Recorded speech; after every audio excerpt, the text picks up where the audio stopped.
What is up, YouTube? That's here, and today I'm going to be bringing you guys another Pokemon Sword and Shield video. Today we are going to be going over every single Pokemon that has been confirmed for release in Pokemon Sword and Shield coming out a little bit later next month. Now, these can be new Pokemon, these can be old Pokemon. The point of this video is actually to give a little bit of a review course for people that either are coming from like a Let's Go background or maybe even like a Sun and Moon background that haven't really played in a while. We're going to be giving a little bit of a refresher course on some of these Pokemon, talking about some of their more competitive sets and how they're actually used in competitive play. So hopefully this video will inspire you to use some of these Pokemon in your playthroughs, in your competitive battles moving forward. Now, before we get into this video, I'm going to challenge you guys to leave a comment in the comment section below saying some Pokemon you actually are really excited about using. Now, these can be Pokemon that are confirmed, these can be Pokemon that are unconfirmed yet, but let me know in the comments below what Pokemon you are most excited to use and why. Is there a special set that you like to use? Do you really like using Sash, Dragon Dance, Tyranitar?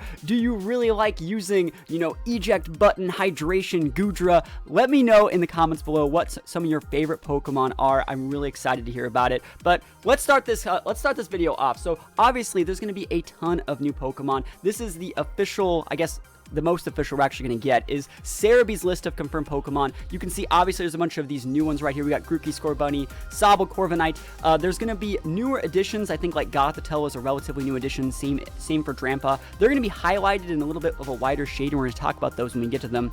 I'm also going to be doing my best to talk about Pokemon that are gen-specific, not gen-specific, game-specific. So if something's coming out in Sword, and I know it's coming out in Sword, I'm going to do my best to talk about that, but I will also be doing a video at a later date officially going over which Pokemon are which gens. So if you guys are interested in that, let me know in the comments below as well. So obviously, we just have the base starters right now. We have Grookey, Scorbunny, and Sobble. And a lot of people ask me this question. I get this question every day.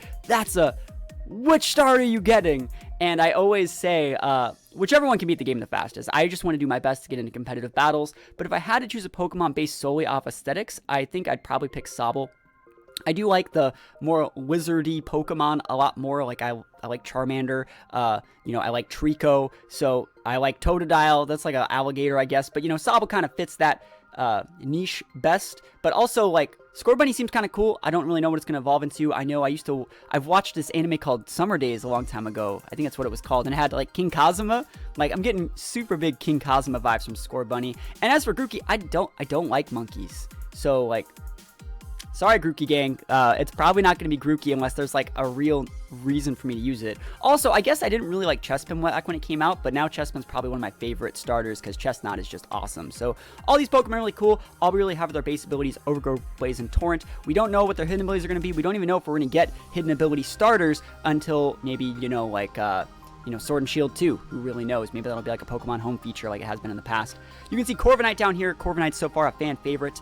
This Pokemon is a flying steel type, very similar to Skarmory. You can see its base abilities are actually Pressure and Unnerve.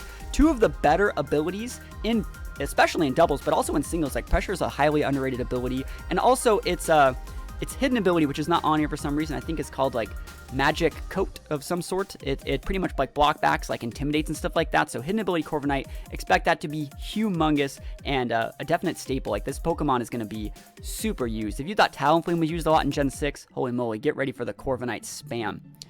Scrolling up here, we got Gossifleur, which has Cotton Down Regenerator, and Eldegoss. I remember when they first revealed Eldegoss, I was super hyped for it because I'm a huge Jumpluff fan and I'm getting major Jumpluff vibes from this Pokemon. Has Cotton Down and Regenerator. You can't sleep on Pokemon with Regenerator, especially in the singles formats. They are super underrated, and I think this Pokemon's going to be very good. Another Pokemon that we're going to see here is Wooloo. I know that's definitely a fan favorite. It has Fluffy and One Away. What does Fluffy do? Let's check out what Fluffy does. Halves the damage taken from moves that make direct contact. Doubles that of fire-type moves. Holy moly, that is a lot. That's a pretty good ability. It reminds me of Fur Coat from Persian. And what is that Pokemon? Furfro? Very, very reminiscent of Furflo, but for for attacks that deal direct contact. And so that doesn't just mean physical attacks. A lot of people think physical attacks means, close combat. That's a physical direct contact move. Sure it is, but there's also a lot of special attacks that make direct contact. A good example is Grass Knot is one that makes direct contact. So this Pokemon takes half damage from Grass Knot. Is that good? Probably not that good because it's probably not that heavy, but, you got to know those things. So, just knowing those things. Like, knowing's half the battle. G.I. Joe. How many new guys know that reference? Next Pokemon I'm really excited for, Dreadnought.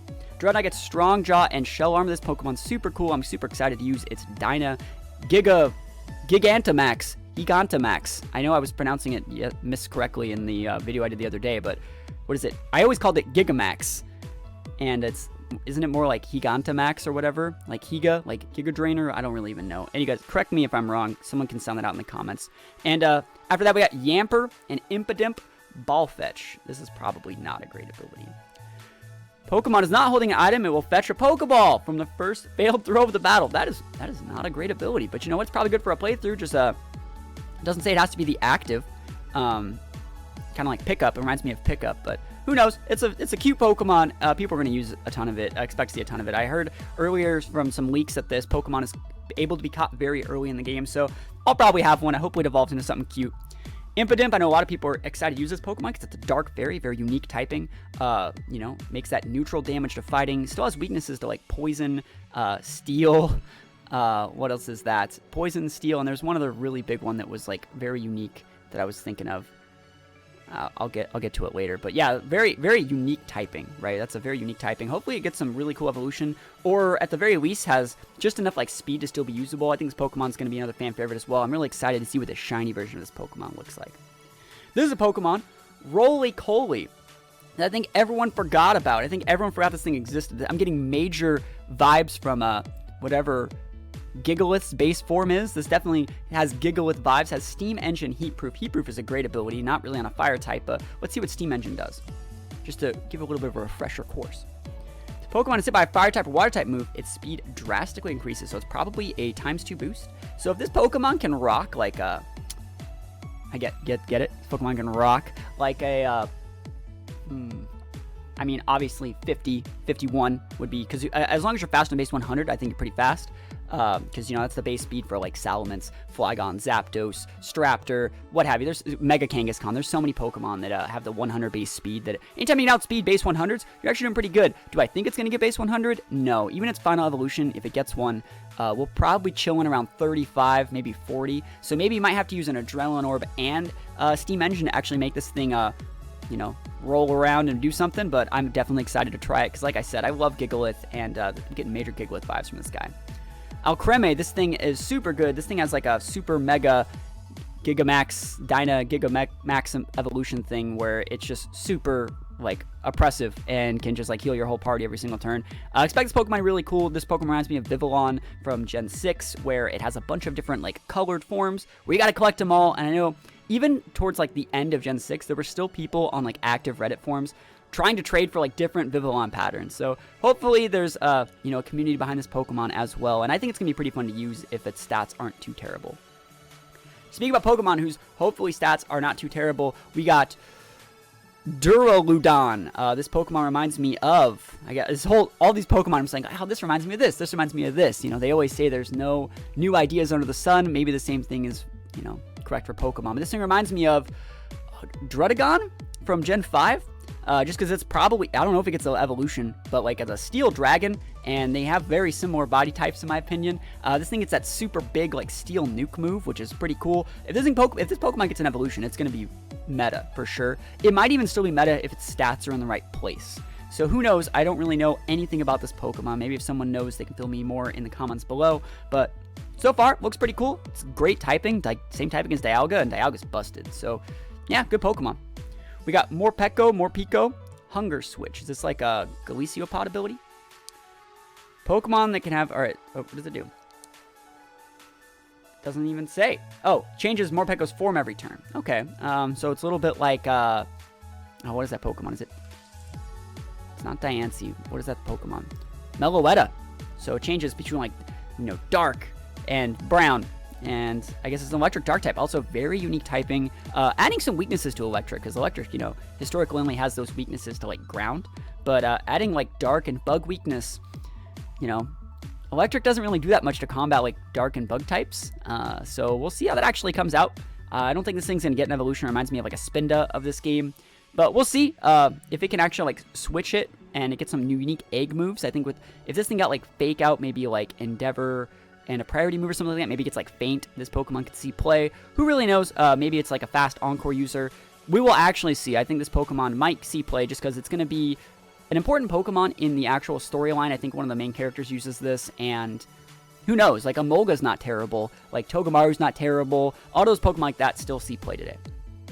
Talking about Pokemon that might not see play, we got the Zigzagoon line. A lot of people are really hyped for this Pokemon, and I'm going to be making a video relatively soon talking about how, like, the way the TPCI releases stuff, they release the bad things first to build hype, because if this Pokemon was just released when the game came out, it would get drowned out by the things that would actually be generating hype. Imagine if there was no releases at all before the game, and then the game just came out, no one would be talking about this Obstagoon thing. But when they released it like a month and a half ago, everyone was talking about it, how cool it was, how much they want to use it, and it really built hype for the Pokemon. And so I don't think this Pokemon's going to be very good. I think Linoon in previous VGC formats and Zigzagoon in the Little Cup format has actually gotten some serious play through use of like Belly Drum Extreme Speed. We don't know if anything's get this. Obviously, the Obstagoon does not have Gluttony, so it can't use like Belly Drum Citrus Berry or anything like that, or Belly Drum, whatever berries they actually use. So we don't even know if it gets Belly Drum. We don't know if it gets, Extreme Speed one. We don't know anything about its stats. Reckless is pretty cool. Guts is okay, but I'm not thinking this Pokemon's going to do much. If you have some other, things could change my mind, maybe let me know. Adding the Dark type to it really does cover for the fact that, like, Linoon was, like, it potentially got walled by a lot of Ghost types, right? Obviously, Ghost types block the Extreme Speed. You'd have to go for, like, Throat Chops and stuff like that. So this thing would stab said Throat Chop, which could actually be pretty good. After a Belly Drum, there's not that much that lives like that combination of Dark normal attacks. So maybe you go, like, Belly Drum, Fighting Attack, normal attack, Dark attacks. Very, very good offensive coverage. So we'll see. I'm optimistic, but I'm optimistic, but we'll let time be the judge. We got Cramorant, and I think this Pokemon's stupid. We have enough stupid water birds. We have Pelipper, which Pelipper's been like good for years because of the Drizzle in Gen 7. But like before that, Pelipper's dumb. We have that Swanna, water bird, dumb. That's enough. We don't need any more stupid water birds, in my opinion. So I don't think this Pokemon's any good. It has that stupid Gulp Missile thing. Again, this is classic TPCI. Reveal the bad Pokemon first and, let them build the hype that they're going to actually get before, them not getting any hype at all. Like, the Gulp Missile, when in gulping form, if damaged from attacks, it will shoot out and catch the opponents, causing damage. Then it reverts to the normal form. And, again, this is giving me huge Toucanon vibes, and I love Toucanon. Toucanon is super cool. We've used it a lot on this channel, but, like, it doesn't mean it's any good. Maybe it'll be a fan favorite. Maybe there'll be some derpy people that like it, do some fan art for it, but not expecting much from this guy. I mean, if you look at it, its base stats, it's not going to have more than 80 base speed. It might have a decent HP pool, but it's probably going to be a relatively weak Pokemon with probably stats in about the base 400s. And you can just look at it by, like, looking at it. Like, it's not going to have anything at all, unless it gets some crazy evolution. It's not gonna be making waves. Not to say it can't be usable. There's gonna be meme teams for this Pokemon, but like, don't expect much is what I'm saying. Poltegeist has weak armor. I think it says when you get damaged, it gives it like a speed boost or something. Mandibuzz has that as its hidden ability. When hit by attack, this Pokemon's defense is lowered by 1 stage, but speed is increased by 2 stages. Very, very good ability. This thing's probably gonna be packing about 65, maybe 60 base speed, maybe even like the 50s.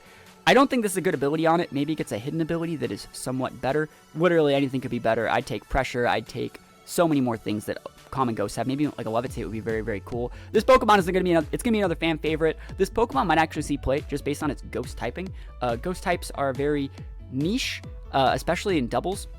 Especially if we're on like a restricted dex. Like, I haven't seen any Dusknors yet. I haven't seen any Bandits yet. If this thing gets like Trick Room and is a ghost type, that means that it's going to be able to block Fake Out, which means even though it might suck, like, all you really need in like a Trick Room setter is like Trick Room, Helping Hand, and then maybe like Will-O-Wisp, and that's something that most ghost types get. So this Pokemon might actually see play. Hopefully it has a very cool shiny. I'm not expecting much in the base stats department, but yeah, this Pokemon looks like it'd be pretty cool.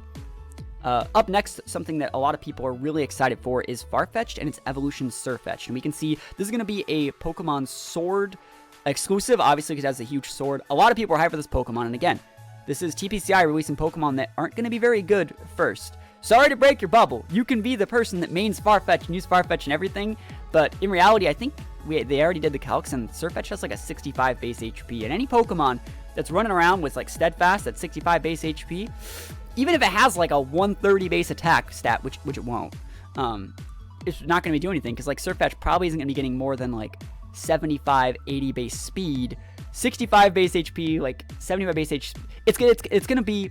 It's gonna fall into the same niche that Absol falls into. And how popular is Absol? Now Absol's very popular, it's just not very good. Absol rocks the 130 base speed off like 130 base attack off like 65, 70 base speed, and it just gets shut down. And Absol has like stabbed priority moves. So Surfetch is going to have to do something special to see play at the upper echelon of competitive play. It's going to be great Pokemon in the lower tiers, I think. Obviously, being a mono fighting is actually pretty decent. I wish that like it still got I wish it still got Defiant instead of Steadfast, or like at least Inner Focus. Inner Focus is such a good ability, especially in doubles. This Pokemon might actually see play if it had either of those abilities. But as it stands, it's just going to be a meme pick. I know Wolf Glick recently took Farfetch to a regional, and I think he got it CP, but he didn't do very well otherwise. Like, you can use these Pokemon as memes, but like that does not make them like standard competitive Pokemon. Sorry to burst your bubble. Like, you guys can use it. I will be using these Pokemon. Don't get me wrong. I will be using these Pokemon, but like, don't expect them to like win regionals unless like something really weird happens, or like do well in the competitive scene. Up next, Ponyta. A lot of people watched that that really long stream where they showed like Ponyta and a couple other Pokemon. This is a Psychic type Ponyta. This is a Shield exclusive. So like Pokemon Sword got Farfetch'd, Surfetch'd, and this one gets like a Psychic type Ponyta with Pastel Veil. I think it just pretty much makes so your teammate can't be poisoned. Yeah, prevents itself and all allies from being poisoned, heals all allies of poison. So it's actually not that bad. A lot of people are actually saying like, oh, Surfetch is so much better. Ponyta is way better. Ponyta is so much better. This is ridiculous, especially if Rapidash stays a Psychic type. We have to assume it will still get some fire attacks because it's a Ponyta, right? So if it's a physical attacker, it might still get Flare Blitz. It might still get like Flame Charge and stuff like that. It might get Zen Headbutt now because it's a Psychic type. Like Rapidash already got Zen Headbutt. Rapidash already got like Mega Horn, Drill Run. So many good physical attacks on that Pokemon. And now if it's like a special attacker, who knows, which would actually be a little bit better, it would get access to probably Flamethrower, Psychic. Rapidash already gets a ton of really unique like status moves. It gets like Will-O-Wisp. That's huge. And the thing about Rapidash and Ponyta is that Rapidash has, I believe, a 105 base speed. That is just enough to like be so good competitively. Oh my gosh, Rapidash is, in Let's Go, it's one of the best Pokemon in my opinion. It's probably the best fire type. There's arguments made for Rapidash or Moltres, and Rapidash is faster, so it can actually do a lot more. So people are actually really sleeping on this Pokemon. Pokemon that have over 100 base speed are just good. And if you want to talk about how Rapidash does in VGC, like Rapidash right now has like Flash Fire, which this pun probably will not get, but it has Ally Switch. Like Rapidash gets a lot of Psychic moves already. So adding Psychic type into this, I've said it for years that Delphox is a decent Pokemon because it's Fire Psychic, and that's the reason it's decent is because it has 100 base speed. If it keeps its same speed or gets even more, it has 105, which is humongous. Being able to outspeed base 100s is so important. You can set screens, you can get revenge KOs, you can set those Will-O-Wisp on all of those huge physical attackers before they can actually do anything, and I'm really excited to use this Pokemon. This Pokemon is not a meme. If it keeps any resemblance of what Rapidash was, it will be very good, and you heard it here first. So we're going to be going into some Pokemon that people already know are in the game. These are some Gen 1 remakes. I'm actually making a video very soon about why there's so much Gen 1 love. So if you guys are interested in that, let me know and we'll talk about it. It's probably going to be live probably like next week. So we got Charmander, Charmeleon, Charizard. This is the new, what is it? Like Gigantamax Charizard that got revealed yesterday. Very cool. We had some fan favorites, Butterfree. Actually, let's go talk about Charizard a little bit. Let's talk about Charizard. Obviously, I said I was going to talk about Pokemon that you guys might not have seen in a while. So like, how does this Pokemon work in competitive play? Obviously, being like a Fire Flying, we're not going to see it get Tailwind right now because that's usually a move tutor move for Charizard. But one cool thing about Charizard is it usually gets like Roost Will-O-Wisp. You can play it similar to the way you would play like a Ho-Oh in VGC 2019. You can also play it like so different. You can play like a Sweeper, usually gets like Belly Drum. Charizard gets a ton of egg moves, and Charizard is just generally going to be a pretty good Pokemon. Obviously, I don't think we're going to be having, there's no Megas, right? So like, you can't go Charizard Y, but like, don't sleep on Charizard. You're going to see it a lot because it's always a fan favorite.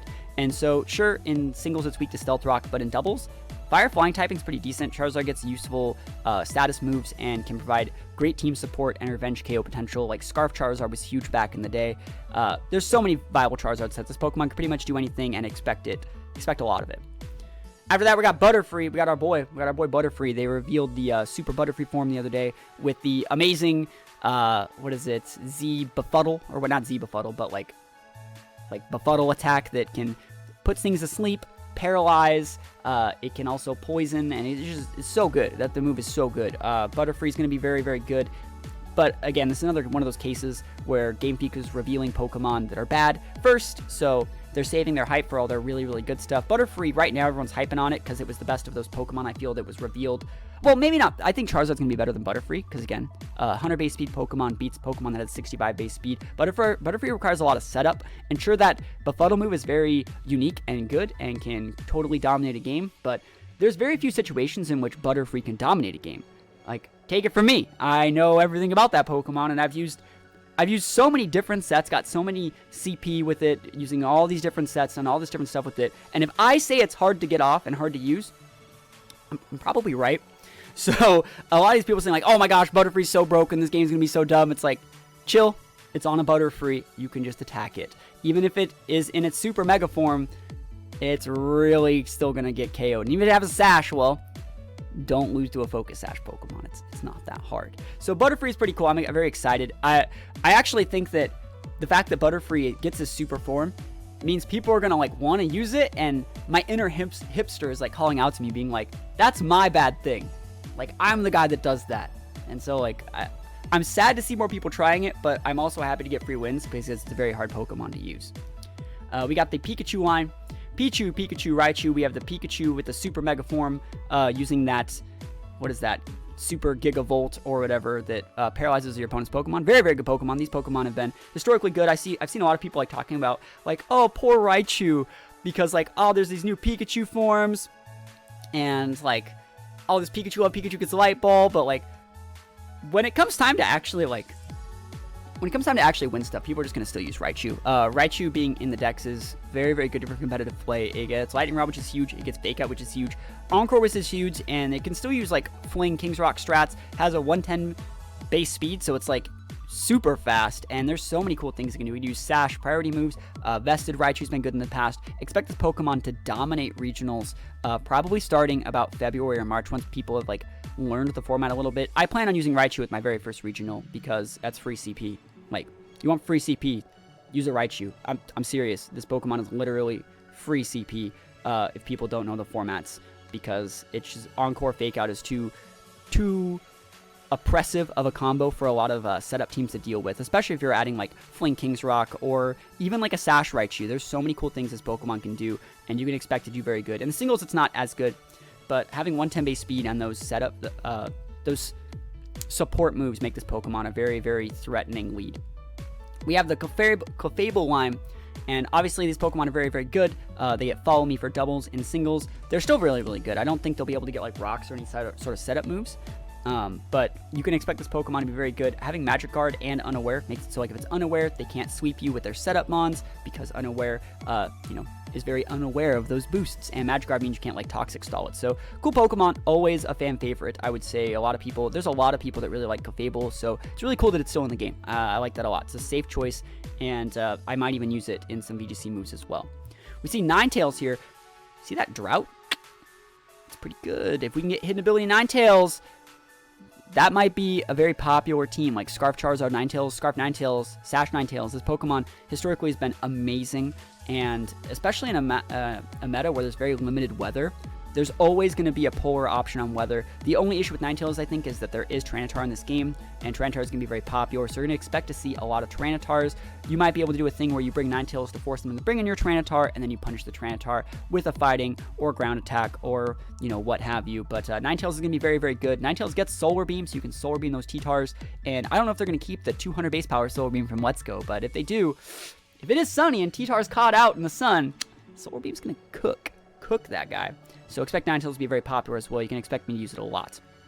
We see the Vileplume Blossom line. Again, Chlorophyll Pokemon.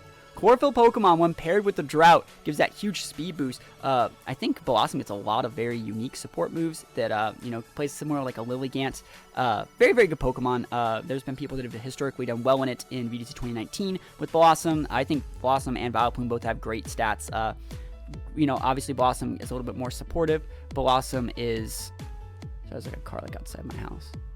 Anyways, Blossom is very more supportive versus like, you know, Vileplume has like a lot more poison strats. So like Vileplume is a better check to checking a lot of those, you know, other grass types. But you shouldn't really have a problem because you're using a Ninetales. So we'll see how it goes. I expect both of those Pokemon to be very, very popular. Obviously, Blossom's more of a fan favorite. All right, up next is a Pokemon I'm actually very excited to talk about, and that is going to be the Diglett and Dugtrio line. Now, for those of you guys that don't know, this Pokemon gets Arena Trap, and that's actually one of the best abilities in both singles and doubles. It prevents all Pokemon who are grounded, so Pokemon that are actually touching the ground, which means not flying types, not Pokemon with Levitate, and not ghost types, from being able to actually switch. So you can just come in with the Dugtrio and just set up, if you're playing singles, you can set your rocks, that's super good. You can pin things and finish them off with like Sucker Punches, Earthquakes, or in doubles, you know, I can just leave like Dugtrio Butterfree, Sleep Powder EQ, and just absolutely set up, or literally like if I want to set Trick Room and I don't want them to switch in, or let's say I have like a Ninetales and I want to pin them in from switching in their T-Tar to take away my weather, I can lead Dugtrio Ninetales and just absolutely go to town, pin them up, and this Pokemon is going to be absolutely massive. It also gets like Sandforce, super good. Like Dugtrio is going to be a force to be reckoned with. You can expect a ton of this Pokemon because it's a restricted dex. It's a great Sash user, and if you guys are interested, I actually have a lot of videos on my channel featuring Dugtrio in the VGC 2019 Moon Series, I believe. I took it to a tournament and actually did very well with it. Even against all the Ubers, Arena Trap is just that good of an ability. After that, we have Meowth and Persian. Meowth gets what is it, like a super mega form. It's like a Gigantamax form, where it becomes like a long cat. It's like super good. It has like its own move that confuses everything, and it gets you like in-game currency. So maybe in-game, Meowth's gonna be very good, but Persian's also very, very good. Persian has a great base speed. Again, Fake Out. It's very similar to Raichu in that it is a great Fake Out user, and I think Raichu is a little bit better because it has Lightning Rod, it has that electric typing, but Persian gets, you know, Technician, Persian gets Unnerve. You can't actually count out any of those abilities. Those are great abilities for doubles, but Persian's also a lot better in singles than Raichu, I would believe. Like, Raichu has, like, that Fake Out, U-Turn, Taunt, so it's like a great anti-meta lead, so you can expect a ton of Persian in both formats. It's also fan favorites. I'm really happy to see like the regular Persian set becoming, again, like obviously there's no Alolan Persian because there's no Alolan so far, and really happy to see regular Persian coming back in competitive play. Persian also a great Technician user with like special attacks. It gets like Shockwave usually, Water Pulse, Nasty Plot. Pokemon is a great mixed sweeper, and expect to see a decent amount of it, especially on like the lower tiers for singles. I will be using a decent amount of Persian as well. We're getting into the heavy hitters here. We're going to get into Arcanine, the VGC 2017 legend. A little bit of a history note. I'm the first person to ever top cut a regional with the Arcanine, so that means I'm the, I'm the authority on how good this Pokemon is before metas are developed. Like I'm the original Arcanine hipster. Obviously, Intimidate is a great ability, but so is Flashfire and Justified. If there's any beat up users, Arcanine is great. But Flashfire is also really good. If Arcanine becomes so popular, you can switch in your Arcanine on their Arcanine and just get that Flashfire boost and go to town. So Arcanine's great. Tons of potential there.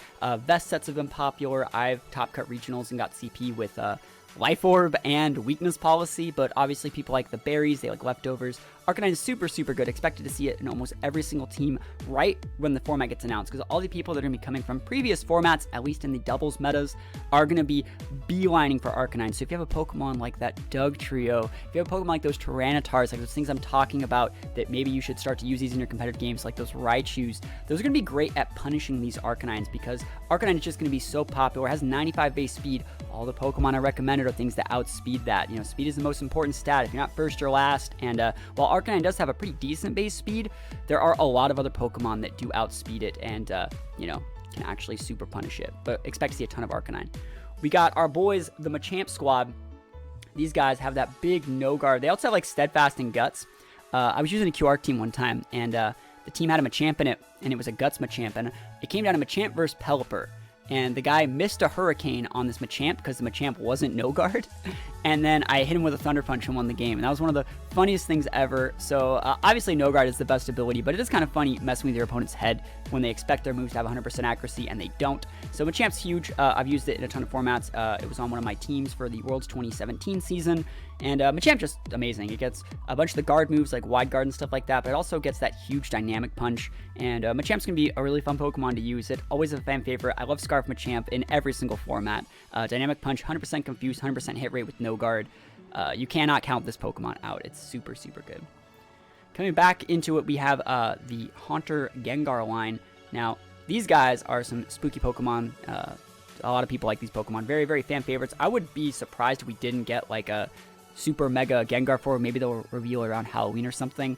But this guy, Gengar, is always a fan favorite. It's probably everyone's favorite ghost type. And before we talk about Gengar, I think Haunter actually has some usefulness. Haunter has a 95 base speed, which is not as fast as Gengar's, but like Haunter still has Levitate. We used Haunter recently in Let's Go and made a team building video for it. And yeah, Haunter's still actually like pretty decent. It has a, I think it's 85 base special attack, which is also not, actually I think it's higher. It might be a 90 base special attack. Maybe someone could correct me, but Haunter ain't no slouch in the special attack department. It still gets the amazing coverage moves that Gengar gets with Sludge Bomb, Shadow Ball, Thunderbolt, and Psychic and things like that. But yeah, Haunter's a decent option. A lot of people like Haunter more than Gengar too, and Gengar is very popular as well. Gengar's one of those Pokemon that, you know, I've come to like Gengar based solely off how good it is in competitive play. I've come to respect Gengar, and while it doesn't have Levitate as Curse Body, this Pokemon is a great Sash user. You're not really going to expect it to get any of those move tutor moves, you know, so it's not going to be packing those Icy Winds, but it still gets Taunt, still gets Destiny Bond, Shadow Ball, Sludge Bomb, Will-O-Wisp, Substitute. This Pokemon's great, and even though there's no Mega, this Pokemon's going to be very, very popular at that 110 base speed.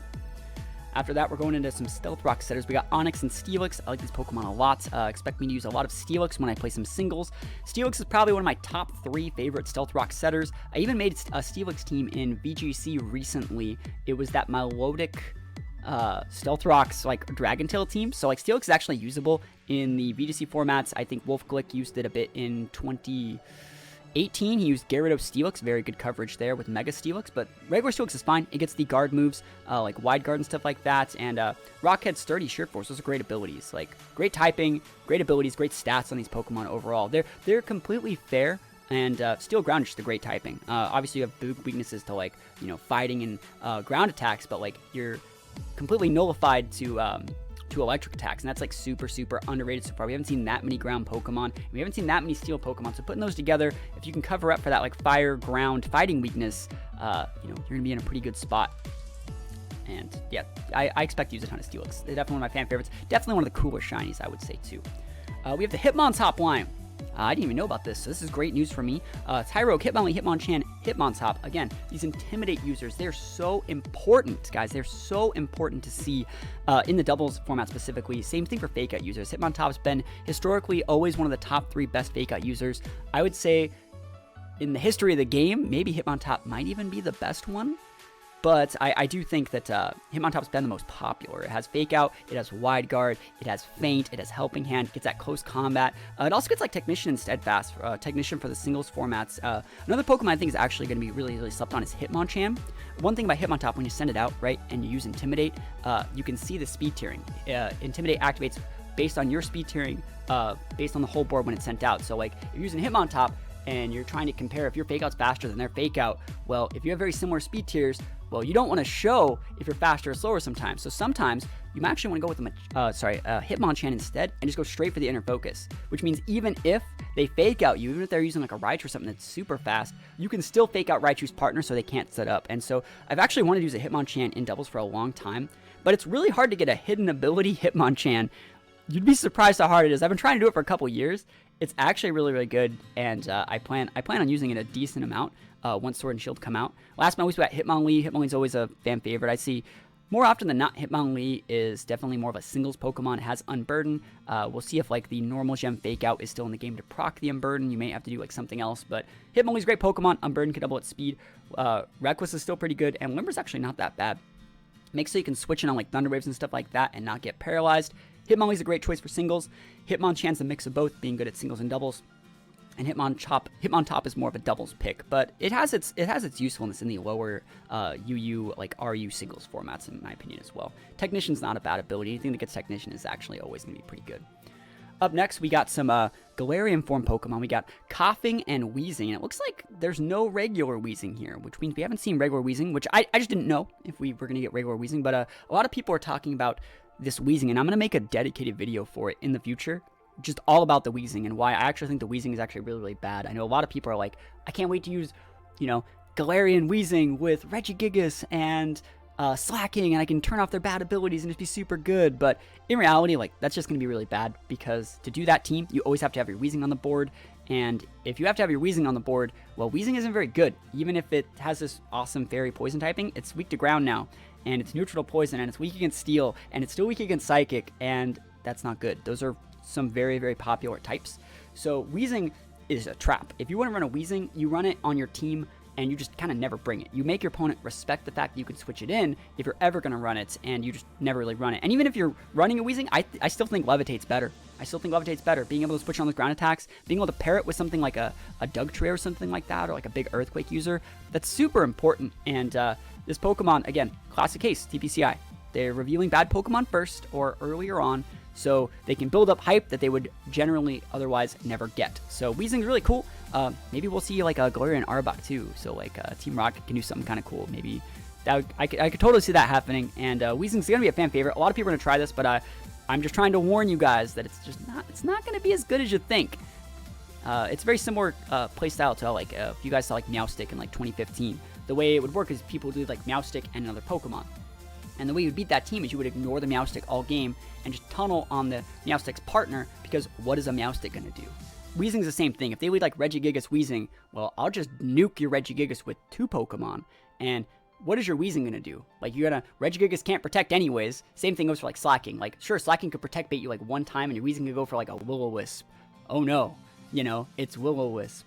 I still think even one burned Pokemon and then a second Pokemon would still be able to take out a Slacking, or at least deal enough damage to it where it's not, absolutely just dumbstering you. So like Weezing is complete bait for how good it's going to be. Don't fall into the trap.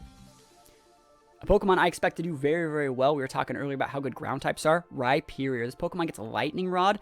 Former people used to use like Lightning Rod Rhydon and like take that to like the World Championships in like 2011, 2012. Sorry, not 2011, but like 2012, 2013. This was a very popular Pokemon. Lightning Rod Rhydon was huge. I've always thought that Solid Rock is one of my favorite abilities in the game. Solid Rock is very underrated. It reduces the power of super effective attacks taken, so it's kind of like Filter for Mega Aggron. It just makes Rhyperior super bulky, and a lot of people, they always have to respect the Lightning Rod. And so maybe think like, why do you need Lightning Rod? You're a ground type. Well, if I have a Rhyperior on the board, you can't hit my teammate with the electric attack, right? So if I lead like a Blastoise and a Rhyperior, you can't Thunderbolt my Blastoise because our Rhyperior potentially has that Lightning Rod. You don't want to just automatically lose the game. So Rhyperior is really, really good. I expect this Pokemon to be super good. If there's any Trick Room teams, this Pokemon will be a 100% staple in that team. Great counter to Raichu, first of all. So expect a lot of Rhyperior. Another Lightning Rod Pokemon is Seaking, but this one is very, relatively underused. I made that video yesterday talking about the different Pokemon forms that were revealed in that trailer. And a lot of people, 2 people in fact, were like, I want to see Seaking get like a special Dynamax form. And I'm like, sign me up. That's actually like really good. I would love to see Seaking get some love. We use a lot of Seaking in like Let's Go videos. So it's really, really cool that people like Seaking. I like Seaking. And I really think this Pokemon has potential. It has a great physical move pool, like Mega Horn, Drill Run, Waterfall.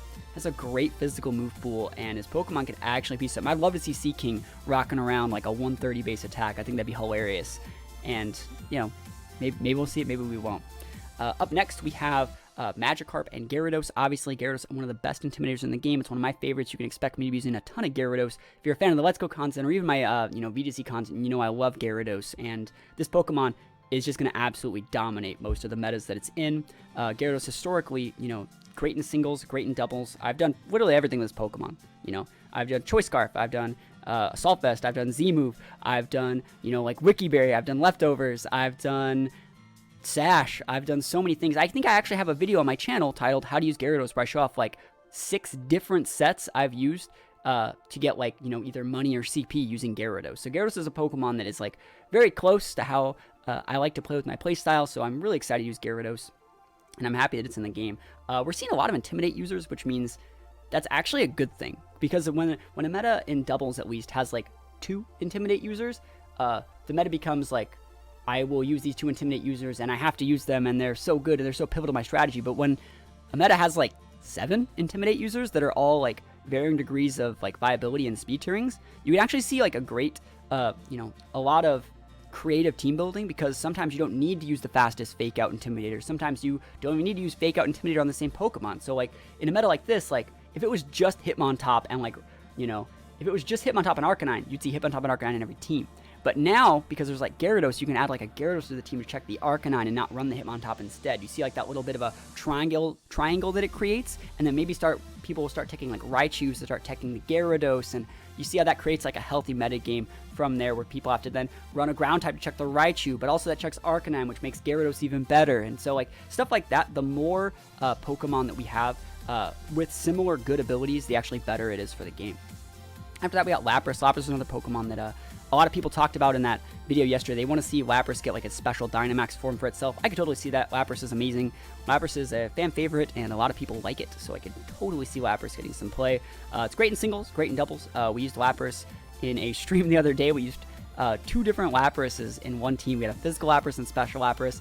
I think Special Lapras is still going to be the set that TPCI would gravitate towards if they wanted to give it its own like special form, but like Physical Lapras cooks, so I'd be excited. Really happy to see Ditto, Imposter Ditto with Scarf. I recently took Scarf Ditto to the VGC 2020 Knoxville Championships last weekend, and I did very well. There's going to be videos on the stream of that stream where I came back and like played a bunch of games going up on the channel up this week. So if you guys want to see some great Scarf Ditto strats, Ditto's amazing. So yeah, really happy to see Ditto. Also really good for breeding, the Dittos in the game. So I don't even have a 6 IV Ditto, but it's really cool that people have it. Obviously, we're going to have all the evolutions: Eevee, Vaporeon, Jolteon, Flareon, Espeon, Umbreon, Leafeon, Glaceon, and Sylveon. Guys, what is your favorite evolution? Guys, what is your favorite evolution? I think my favorite's actually Leafeon. Leafeon's probably my favorite. It's probably like one of the worst ones. But as far as competitive games go, you're going to see a lot of Vaporeon in singles. You're going to see a lot of Jolteon in both singles and doubles. I think that Espeon's good. You know, Umbreon just top cut the World Championship, 2nd place. Glaceon's not too hot, but like, I think it has its niche situations. It's pretty good. I like Glaceon a lot in the lower tiers. We haven't really seen any Pokemon that gets Snow Warning yet, so like be on the lookout for that. And you know, Sylveon's always going to be solid. Maybe this game will have a lot more Poison types and Steel types to check Sylveon, but expect Sylveon to be very popular too. All these Pokemon are good in all the formats, and definite fan favorites. And we're probably going to be getting another Eevee as well, so that's also pretty cool. Speaking of things that are pretty cool, obviously Snorlax and Munchlax are back. Snorlax is going to be a staple in whatever format it's in. Snorlax in 2017 and 2018 was humongous in the VGC formats. Like, people used Mimikyu Snorlax, Gothitelle Snorlax, and just absolutely dumpster people. And those same Pokemon are actually legal in this format. So, again, in any Trick Room team, this Pokemon is going to be very, very, very, very good, very popular, using the Gluttony to use its berry early, and then you can just recycle the berry. We don't know if it's actually going to get recycle. Maybe they'll actually take away recycle because it was so popular. I could totally see that. And even if you took away its berry, it'd still probably be used because Snorlax is just that good. It could still use like leftovers and stuff. And in like Let's Go, it's the best normal type, hands down. In singles formats, it's always kind of hung around the UU. Maybe it's RU now because I haven't played singles in a bit, but expect a lot of Snorlax. Very good Pokemon. Noctowl, I don't expect that much out of Noctowl, but who knows? Well, actually, we've seen Noctowl, so that means maybe there won't be a Galarian form, but like, Noctowl's not too hot. It's one of those normal fire birds that, again, doesn't have that much speed, doesn't have that great of abilities. Tintalens is okay, but like, it's not that great. I think Shiny Noctowl is really cool, but I don't think you're going to see that much play out of Noctowl. We're seeing Lantern and Chinchou here. I think Lantern's actually pretty good. Back in 2014, I wrote an article. I used to write articles for a site, and I wrote an article talking about how Lantern is actually a pretty decent counter. Not like a counter, but like a option for running Rotom Wash if you don't want to Rotom Wash, because like Rotom Wash was super popular back in 2014 and 2013. That was like the best Rotom. And the really good thing about Lantern is it forced your opponent to guess if you had Volt Absorb or Water Absorb. It did relatively the same things, and Lantern was just a completely different look at that Pokemon. It got some unique things that Rotom didn't. Obviously, Rotom was still a little bit better, but there was definitely an argument to be made for how good Lantern was. And so Lantern, I'm excited to use Lantern. I'm probably going to try it. Volt Absorb, Water Absorb, great abilities. Pokemon has really, really good stats. Don't sleep on Lantern, especially in those singles formats. Lantern's a lot better in singles than a lot of people give it credit for. After that, we have Togepi and Togetic. There's no Togekiss on here. That's surprising. But I'm down to use all those Pokemon. Some of my favorites. I love those Pokemon. Togekiss being a fan favorite, going back all the way back to this channel's creation back in 2011. I used to use Togekiss a ton back in Gen 4. You know, that's highlights from like 2008. But like, I love Togekiss. You've seen me use Scarf Togekiss. You've seen me use Adrenal Orb Togekiss, Z-Move Togekiss, tons of different Togekiss techs. I love Togekiss, and my favorite Togekiss set, which they don't actually have anymore, is Physical Togekiss, which obviously you can't use anymore, obviously because it's Hustle, but Togekiss used to be a normal type, so like you'd be able to use like a Hustle, Choice Band boosted, stabbed Extreme Speed when it was a normal type, and just like one-shot things, and I loved it, but it's not a normal type anymore. So Fairy was a nerf to the Toga line in my opinion, but even if there's no Togekiss, this thing gets Follow Me, great Eviolite user, so expect to see a ton of this thing. I think it actually learns Tailwind. I don't think that has to be a move tutor move. I could totally be wrong, but expect to see a ton of Togekiss. Obviously Serene Grace, Thunder Wave, Air Slash, great Pokemon. I plan on using a lot of it. It's one of my favorite Pokemon. Natu Xatu is one of the first Trick Room users we've actually seen here. I don't know if it gets Tailwind, but a lot of people really like these Pokemon as well. In the singles formats, they're actually not that bad. Gets Roost for recovery. You might actually see some decent amount of this Pokemon because Magic Bounce, especially in singles, like holy moly, Magic Bounce, being able to bounce back those Stealth Rocks, that's huge. So yeah, Xatu's pretty good. Magic Bounce is just a really underrated ability, so don't count out any of the Magic Bounce. There's the Togekiss. There it is, my boy Togekiss coming in humongous. You'll love seeing it. I wonder why they're separated like that. But, oh, I know why. Because these are two Pokemon that are highlighted. You see the slightly different color boxes here. That means Xatu is a recent addition, and they probably just slid it in a weird spot. But yeah, it means Xatu's a recent addition. I don't know what game it's in. Maybe it's in like maybe we get like Noctowl in one and Xatu in the other. Did I miss that? No, I didn't. Yeah, this is one of the first ones that means there's a recent addition on Cerebi. We see Sudowoodo. I know a lot of people are excited for the Sudowoodo line. A lot of people like Sudowoodo. Sudowoodo is not my jam, but it gets 30 and it's a fan favorite. So, you know, a lot of the Pokemon that like Ash used in the show back in the day, like Noctowl, Sudowoodo, Lapras, you see those Pokemon generally get carried over, and you can generally assume any Pokemon that like Ash used will probably be in the game because they're just fan favorites. Like, that's free money for Pokemon to print, and as much as that might be lame, like a sellout, like you can kind of expect those ones that you actually use like a lot. So like we haven't seen like Muck or like Tauros or like, you know, Kingler yet, but it's possible they're still going to show up. I wouldn't be surprised. Sudowoodo is great. Stealth Rock Setter was sturdy. Can't really count it out. Quagsire being an absolute beast in the singles formats. I think it's actually OU right now. Quagsire is one of those few Pokemon that like goes all the way down to like the lower tiers and then all the way back up. You know that Quagsire, when you know a meta has reached like full, like a meta is fully figured out in singles when Quagsire becomes like OU, because like Unaware is such a good ability, and Quagsire is such a good Pokemon at being able to wall things. It gets like setup moves with like Stockpile, it gets recovery moves with Recover, and just a great Pokemon, like great typing. Expect to see a lot of Quagsire in singles, and you might even see some in doubles. Again, another fan favorite going to be Wobbuffet. I don't think Wobbuffet's going to see any play. Former Uber from Gen 4, but I don't think it's going to see that much play. So Wobbuffet's pretty cool, but I think you're better off running a Gothitelle most of the time. Quillfish is actually really cool. Quillfish is one of the first Swift Swimmers we've seen, so doubles its speed in the rain. So in doubles, if you're looking for Swift Swimmers, this thing's a Poison Water type, which means it gets like Waterfall, Poison Jab, Protect, and then like some people like to run Destiny Bond on it. It's actually very underrated. It was a very good Pokemon in 2018, got me very high on the ladder, so Quillfish, if there's any sort of like Swift Swim strats, expect this Pokemon to be one of the front runners of that. Obviously, it's weak to like ground and stuff like that, but also this Pokemon gets like Intimidate. Like, you can't sleep on Quillfish. Absolutely like busted Pokemon. We're looking at Sneasel and Weavile. Weavile, again, one of the best fake out users in the game. Huge base speed, great dark ice typing. It's not a fake out party without Weavile. So singles, doubles, you're going to see a ton of Weavile and even Sneasel. I actually fought against a Sneasel in the Knoxville Regional Championships, and one of the really good things that Sneasel gets that Weavile doesn't, this guy was using like a fake out fling set, which I've used a lot, but Sneasel gets inner focus, which means you can't fake out. Remember how I was talking earlier about like Hitmonchan? And now Hitmonchan's pretty good because you can't fake out it, which means it can always do stuff. It's one of the best abilities in doubles. Both of these Pokemon we'll see play competitively. Sneasel's still fast enough. People think it's Sashed. People like to think it's, what is it? People like to think it's Sash. People like to think that it's Eviolite. Why do these ads keep popping up? I don't like that. Cerebi, you got too many ads. You heard it here first. Alright, but yeah, both those Pokemon are very good. Pokemon that recently got announced, I think today actually, is Mamoswine line. Like, holy moly. Talk about your good Pokemon. This is probably going to be one of the best Pokemon in both formats once the game comes out. Singles, like one of the best rock setters, one of the best anti-meta leads. Maybe that's just because Landorus has been so popular, so there's no Landorus, which means maybe Mamoswine won't be as good, but like having ground and ice, you can hit flying types, you can hit like electric types, you can hit poison types, you can hit so many good types, fire types. Mamoswine has a decent speed line. Great abilities too. Oblivious is not that bad. Thick Fat is the ability of choice, and again, in doubles, this Pokemon is so good. It was the Pokemon that was given out as a prize for the what year was that? 15 World Championships? 2014? I think it was 2014, because it did so well in 2013. And this Pokemon, you expect a ton of stuff out of Mamoswine. I will be using this Pokemon. Is busted. Mamoswine is busted. This is the Pokemon like dragons hate. Dragons hate him. Like, people think dragons are afraid of fairies. Dragons are afraid of Mamoswine. Mamoswine is the truth.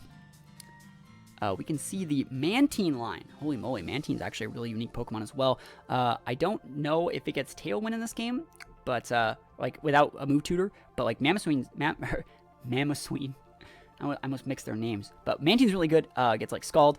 Still might even get Icy Wind, Toxic Roost, Wide Guard. This Pokemon's very, very underrated. I used it a lot in early 2018. It's a great partner for Heatran. I don't think Heatran's in the game in doubles, but yeah, I almost did it again. Mantine's very good, and even in singles formats, like, it's still pretty good. It's very similar to a Skarmory. If you guys think a Skarmory has that low base HP but high defense, Mantine is the exact opposite, where it has same low base HP, but it switches its defense and specialty. So if you guys want to think about, like, oh man, like, if you know a lot of your Skarmory calcs, well, this is the exact opposite. It's just played differently. I think Skarmory's probably better than Mantine, but I like Mantine a lot, and I've actually used it a lot on my channel. Up next, this Pokemon's going to absolutely dominate every single meta. You can almost expect to see one of these in every single team, I think. This is going to be front runner for the first, like, S-tier Pokemon. It's going to be Tranitar, obviously. Sandstream, Unnerve, great typing, great speed, great stats, great move pool. This Pokemon can do literally everything, and there isn't a situation in which you don't want just a Tranitar in your team for any reason. Singles, doubles, Stealth Rocks. This Pokemon really has everything. S-tier, across the board. I'm using T-Tar. That's that. T-Tar's busted, and you always want one. And it's T-Tar's the reason I'm buying Pokemon Shield. Or I'm buying both, but that's the reason I'm playing Shield first, is because I want to use Tyranitar. And up next, we got Ludicolo, again, another Swift Swim user, and another Fake Out user. Historically, Ludicolo might actually have, like, Ludicolo might be in the top 5 for world's most top cuts, I think. Ludicolo is busted. Obviously, a standard set on Lucario. Over the history of its competitive play has been the Assault Vest. People also like Life Orb. There's been other ones. You've seen Leftovers do well. Z moves were popular in the 2018-19 formats. But yeah, Ludicolo is great. I expect to use a ton of Ludicolo as well. It's grass water typing with like a 70 base speed Fake Out, which means it's going to be outspeeding those Hitmontops and slow Fake Out users, but still being able to like scald all the things it needs to scald, so being able to use Grass Knot, Ice Beam, Giga Drain, what have you. Great Pokemon. I would say right now it's underrated. One thing that's going to happen when Sword and Shield comes out is everyone's going to be like, I want to use this new Pokemon. I want to use this new Pokemon. And a lot of people are, and that's great. You should totally use new Pokemon. But there's also going to be a lot of people that are like, Ludicolo and T-Tar are pretty busted. I should use both those. Oh man, I should put an Arcanine and a Gyarados in that team. Oh, let's just throw, like, you know, they're just going to use all old stuff because old stuff wins. And it wins for a reason. And Ludicolo is the perfect example of the play lame to win the game. And, again, if there's any sort of Drizzle users, like, if we're just going to see Politoed here, this is going to... Oh, the Pelipper, like, right under it. Holy moly. Yo, this is what you guys need to be using right here. That's the truth. These two. You'll win every game, I promise. Because even if T-Tar wants to switch in on these guys, he does not want to eat a Giga Drain or, like, a Hydro Pump, even if it's in the sand, because these Pokemon just kind of dumpster him. I can't believe these are in the game. I mean, I can, but, like, this game is going to be Weather Wars, like, 2.0. Expect to see a lot of rain. Pelipper, I don't think it'll... No, it will get Tailwind. Pelipper learns Tailwind, Wide Guard. Probably still gets, like, Brine and stuff like that. Very, very... This is a super oppressive lead. This is, like, an anti-fun lead. If you're trying to be creative and use fun stuff, and they lead, like, Ludicolo Pelipper, well, you better just pack your cards in, because you're going home. So, we'll see. Maybe they take away Drizzle. I don't think so. You're going to see the Gardevoir, Garlade line here. Very popular Pokemon as well. Obviously, there's no Z moves. I wouldn't be surprised if they got, like, special... Gigantamax spike forms and stuff like that, but yeah, very, very popular. Galade just got second at Knoxville Regionals. Gardevoir's always been popular. I plan on using a lot of Gardevoir, even if you're not like Mega, which you can't. Great Pokemon, probably a really good Trick Room setter. Both these guys get like Heal Pulse and other just varying degrees of good support moves. So yeah, expect to see a lot of Gardevoir. Always gonna be a fan favorite. Speaking about some fan favorites, it's time. You know, talking about Pokemon that I'm gonna run. it's Sableye. Like, Sableye is so good. Fake Out, Prankster, Quash, Will-O-Wisp, Recover, Metal Burst. Like, oh my gosh, Sableye is like my everything. I've gotten so much CP with Sableye, and again, you know, everyone's gonna be like, I want to use this new Pokemon. It's like, nah, bro, I'm gonna be using some Sableye. Like, Sableye is definitely like, I have a Sableye plushie over there somewhere. It's one of my favorites, and I just think Sableye is so underrated. Like, oh man, people are just gonna be sleeping on this. Like, in 2015, one of my favorite teams was Sableye Guard. I would just go like Fake Out, Trick Room, or Fake Out, literally whatever, and then I would just go Quash if I had to, or Will-O-Wisp if I had to, and just destroy people with Hyper Voices. Like, Sableye with good AoE, like Sableye Charizard can just dove people like Fake Out, Heat Wave, Quash, Heat Wave. Hey, your whole board's gone. That's cool. The Sableye is good. Mawile doesn't get its Mega anymore, so it's not really that great, but it's still Mawile, so it's pretty decent. Same thing goes for Manectric. Like, these are Pokemon that, like, they don't really get their Megas anymore. All three of these Pokemon lose their Megas, but like Sableye, I never really needed it. Obviously, Mega Sableye is way better in singles, but Mawile, decent Pokemon. Sheer Force and Intimidate are great abilities. Maybe you'll see playing like some of the lowest tiers like PU for singles, but don't expect that much in doubles, even though it still gets Intimidate. Manectric might still get played though in a lot of the formats, especially like I could see this being a good RU Pokemon. Great coverage, like HP Ice, Flamethrower, Overheat, Volt Switch, Thunderbolt, Snarl, great coverage, and having that Lightning Rod is just still a great ability. So Manectric is still always going to be a good play. I still feel anytime anyone ever says like, oh, I want to use a Jolteon, it's like, just use a Manectric. It's so much better. It's like the mix of like a Jolteon and a Raichu. Roserade might see play. Decent base speed, Technician, Grass Poison, has Sleep Powder. Great Pokemon, gets used with like Weather Ball and stuff like that. Expect to see a decent amount of Roserade in both formats. Yeah, like this Pokemon's actually not that bad. People are using it right now in VGC, even in this like super uber format, and it's actually making plays. Great Pokemon, expect to see a ton of it. And in singles, like it gets like spikes and toxic spikes and stuff like that. So you can't sleep on this thing in any format. It looks super cool, has a cool shiny, and I'm excited to use some Roserade once this game comes out. We can see the Wayward line. Wayward Pikachu was a really big team back in 2017. Maybe it'll make a comeback like Wayward, Pelipper, Pikachu. It was like Wayward, Pelipper, Pikachu, like Buizel, and that was like a team that was all over a ladder. It was really fun to see. So maybe we'll see it again. Scarf Wayward with that big water spout. I could see it. I could totally see it. This format overall is a relatively low base speed format. So like if you're using T-Tar, like even if it's sand, you don't want to eat a water spout from like a, oh, it was a Specs Wayward in that team, wasn't it? You don't want to eat that. You're still dead. So we'll see. We see the Trapinch Flygon line. Flygon's garbage. You've heard me say it a million times before. It's all you people that say like, oh, I can't wait for Flygon. Flygon's so cool. It's garbage. You could use literally anything else, like a Trapinch, which is way better. Sheer Force, way better than anything Flygon brings to the table. You know, both these Pokemon have the same base attack. They're both base 100, but like Trapinch has like 30 base speed, or like 10 or some ridiculously low number. So it's way better in Trick Room. Trapinch is way cooler than Flygon. It always will be. Flygon's the worst dragon. And half of me making fun of Flygon is a joke. Obviously, if you haven't got that this is a joke and you've already typed your comment, well, maybe you should go delete it because I'm obviously kidding. But I don't really like Flygon. It stems back from like Gen 4, going back to when people would run Garchomp, and there are people like, oh, don't run Garchomp, run Flygon. It's like, are you serious? Why would you ever run a Garchomp? Or sorry, why would you ever run a Flygon over a Garchomp? It's like, oh, it has Levitate and U-Turn. It's like, yeah, and it has like half of the base stats. Like Flygon looks cool. I'm not going to say it doesn't look cool. It looks cool. Maybe if they give it some sort of like Super Gigamax version, it might see play, but as it stands, like, I've actually done this before. I don't know if I made a video, but I made like a stream time talking about it. I'd rather run a Gabite than a Flygon. I'd rather run Gabite than Flygon. I know they even gave Flygon Dragon Dance in Gen 7. I'd still rather run Gabite than Flygon.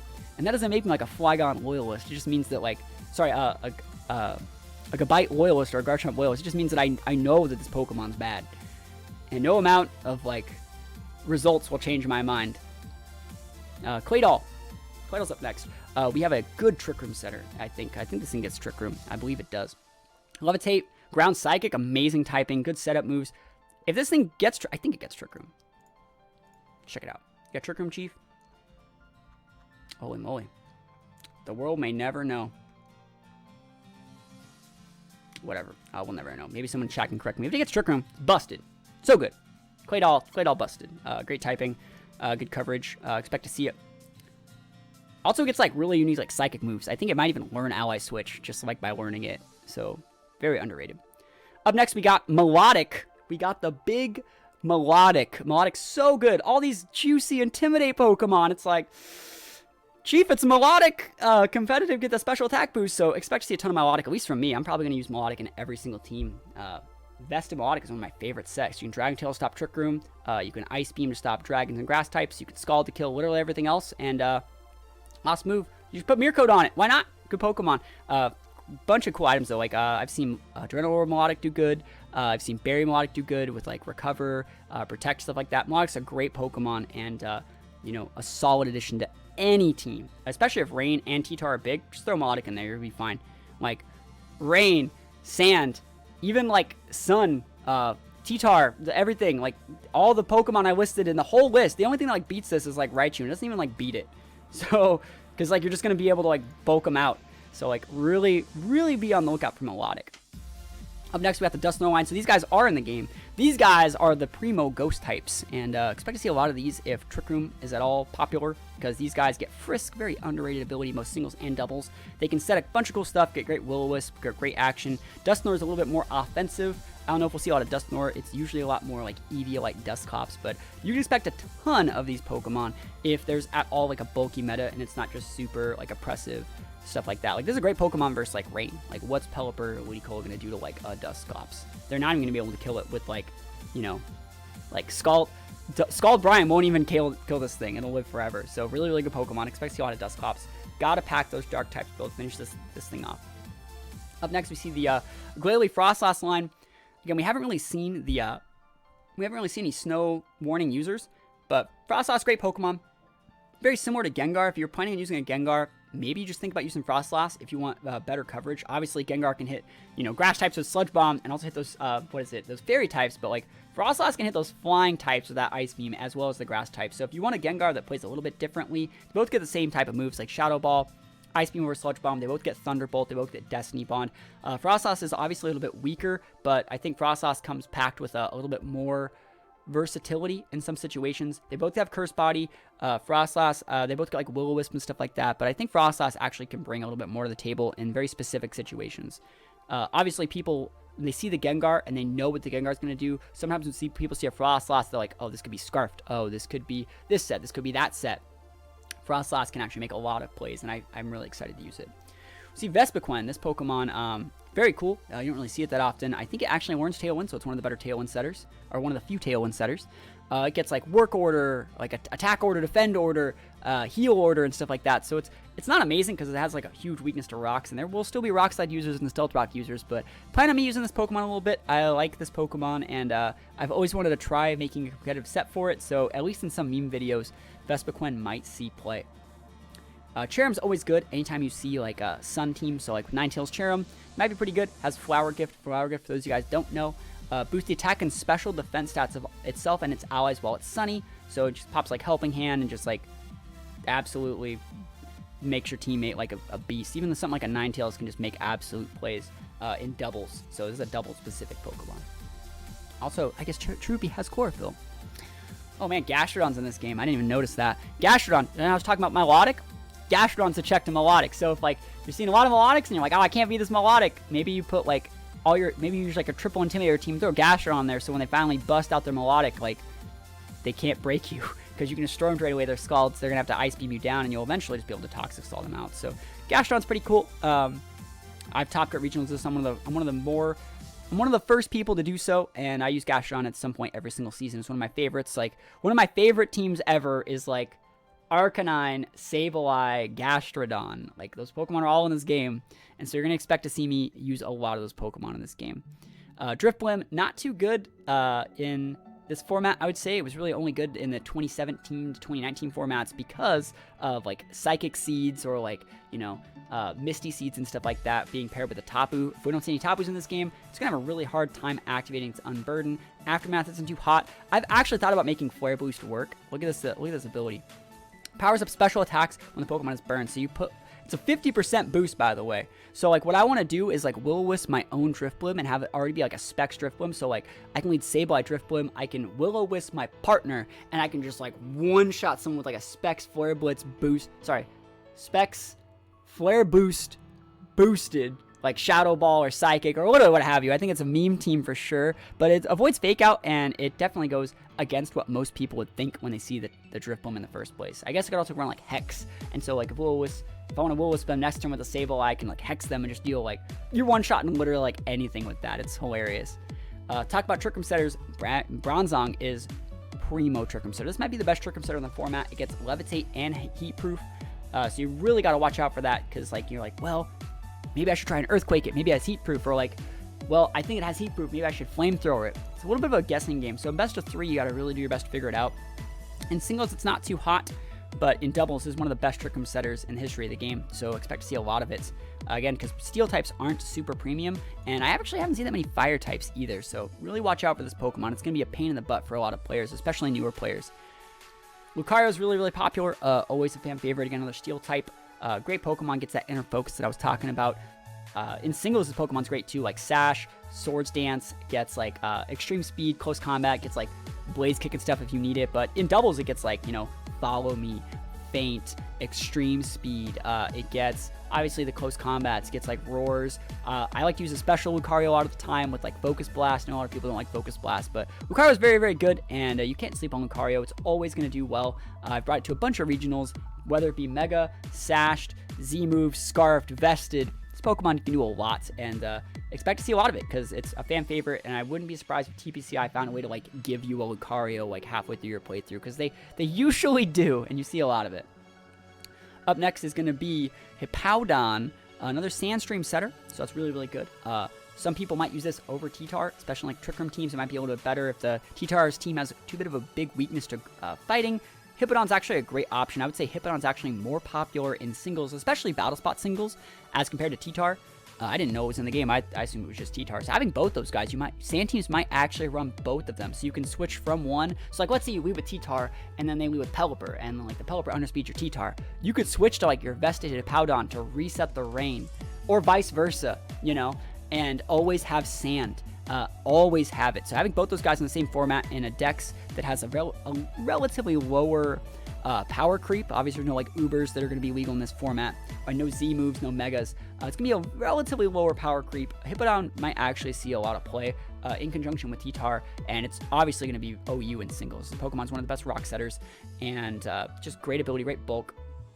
After that, we see Toxicroak. Toxicroak was very popular in the 2019 Sun Series as a partner in Rain teams. I could see it again as Dry Skin.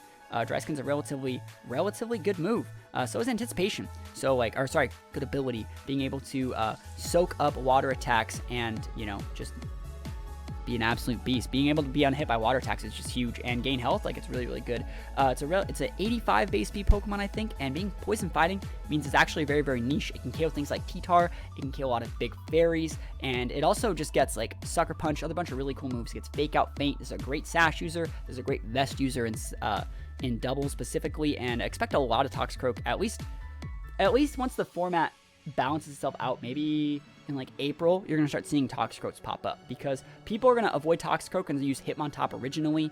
Once they realize they don't need this Intimidate, they're going to realize they can add more tech, and that's where Toxicroak is going to switch in. It's going to give them a little bit more speed, it's going to give them a little bit more switch in potential, and a little bit more like better coverage matchups than Hitmontop will provide against like Rain teams, because you can expect them to be very popular. Finally, we got our Snow Warning user. We finally have the Snow Warning user. So that means the Glaceons, the Mamoswines, and the Frostlosses all have their main ice setter. I actually think Hail is like really, really good. There was a really popular team back in 2015 called Japanese Sand, and it was popular because it was made with like a more memey Japanese playstyle. Was made in Japan. Well, in 2015, me and a couple of my core friends, we actually uploaded some content on this channel for it. We made a team called American Hail. And it was a very unique take on Hail, and we're probably going to try to reprise it, because a lot of the Pokemon are still in the Dex. It used like Sableye, it used Abomasnow, it used another ice type, and it used like Heatran and Zapdos, but like you don't need those two. But it was a very unique playstyle, and you can expect a lot of Hail highlights, because it's probably my favorite weather. I like Hail a lot. Blizzard's really, really cool, and I'm excited to use Abomasnow. Abomasnow's type Pokemon, you can splash. Like, it's like, oh, you have a bad matchup against Rain? Well, how about how about you don't, you know? This is going to underspeed the Pelipper, take away its rain, go away, and then like you have super effective like grass attacks on like Giga Drains on all those juicy water types. It's pretty good. And let's see if it's like Freeze Dry or something. Probably not. You'd be able to really do some big damage. But I like this Pokemon a lot. Great Sash user, great Scarp user, great Vest user, and just great overall Pokemon. Speaking about great Pokemon, Rotom's up next. We have to assume all these juicy Rotom forms, fire, grass, water, flying. The Rotom gets so many good forms. It's always going to be standard, especially in formats that have like relatively lower power creeps. I would not even be surprised if Rotom got like a super Dynamax form where it did like something extra special. Maybe it's like the Pokedex Rotom or something finally makes an appearance, but Rotom's very good. You can't count Rotom out. It is the king of bulk, one of the best berry users in the game. This Pokemon's good in singles and doubles. It's a great lead in singles. It's a great Pokemon at denying your opponent like sweep potential. So a lot of people like they're starting to get swept or they're starting to fall behind. They switch to Rotom. Rotom's great at like stopping your opponent from snowballing and regaining momentum back in a matchup. Obviously all the Rotoms get like a special move based on what type you decide to put them in. So Hydro Pump for water, Overheat for fire, Leaf Storm for grass, vice versa. Very good Pokemon, and you can expect to see like Rotom is going to be in almost everyone who like top cuts a regionals team at the first regional, because like a lot of the people that are good enough to top cut those regionals just know how good Rotom is and remember how impressive it used to be back in the day. There's a lot of Pokemon that just can't deal with Rotom. It has too good type coverage. And after that, we got Liepard. Great prankster user, amazing in both singles and doubles. Unburdened, amazing in both singles and doubles. Liepard's gonna be really good, has a high base speed, great use of like this is one of the best prankster users in the game. I didn't know it was actually in the game either, so that's one of the reasons why we're making this list. Like Liepard, holy moly, you never really remember that Pokemon does a lot, but yeah, Liepard makes absolutely great sense. Great dark type. I think that I'd still rather use a Weavile, but like you can't really sleep on a team that uses a Liepard because like there's so many shenanigans that can happen.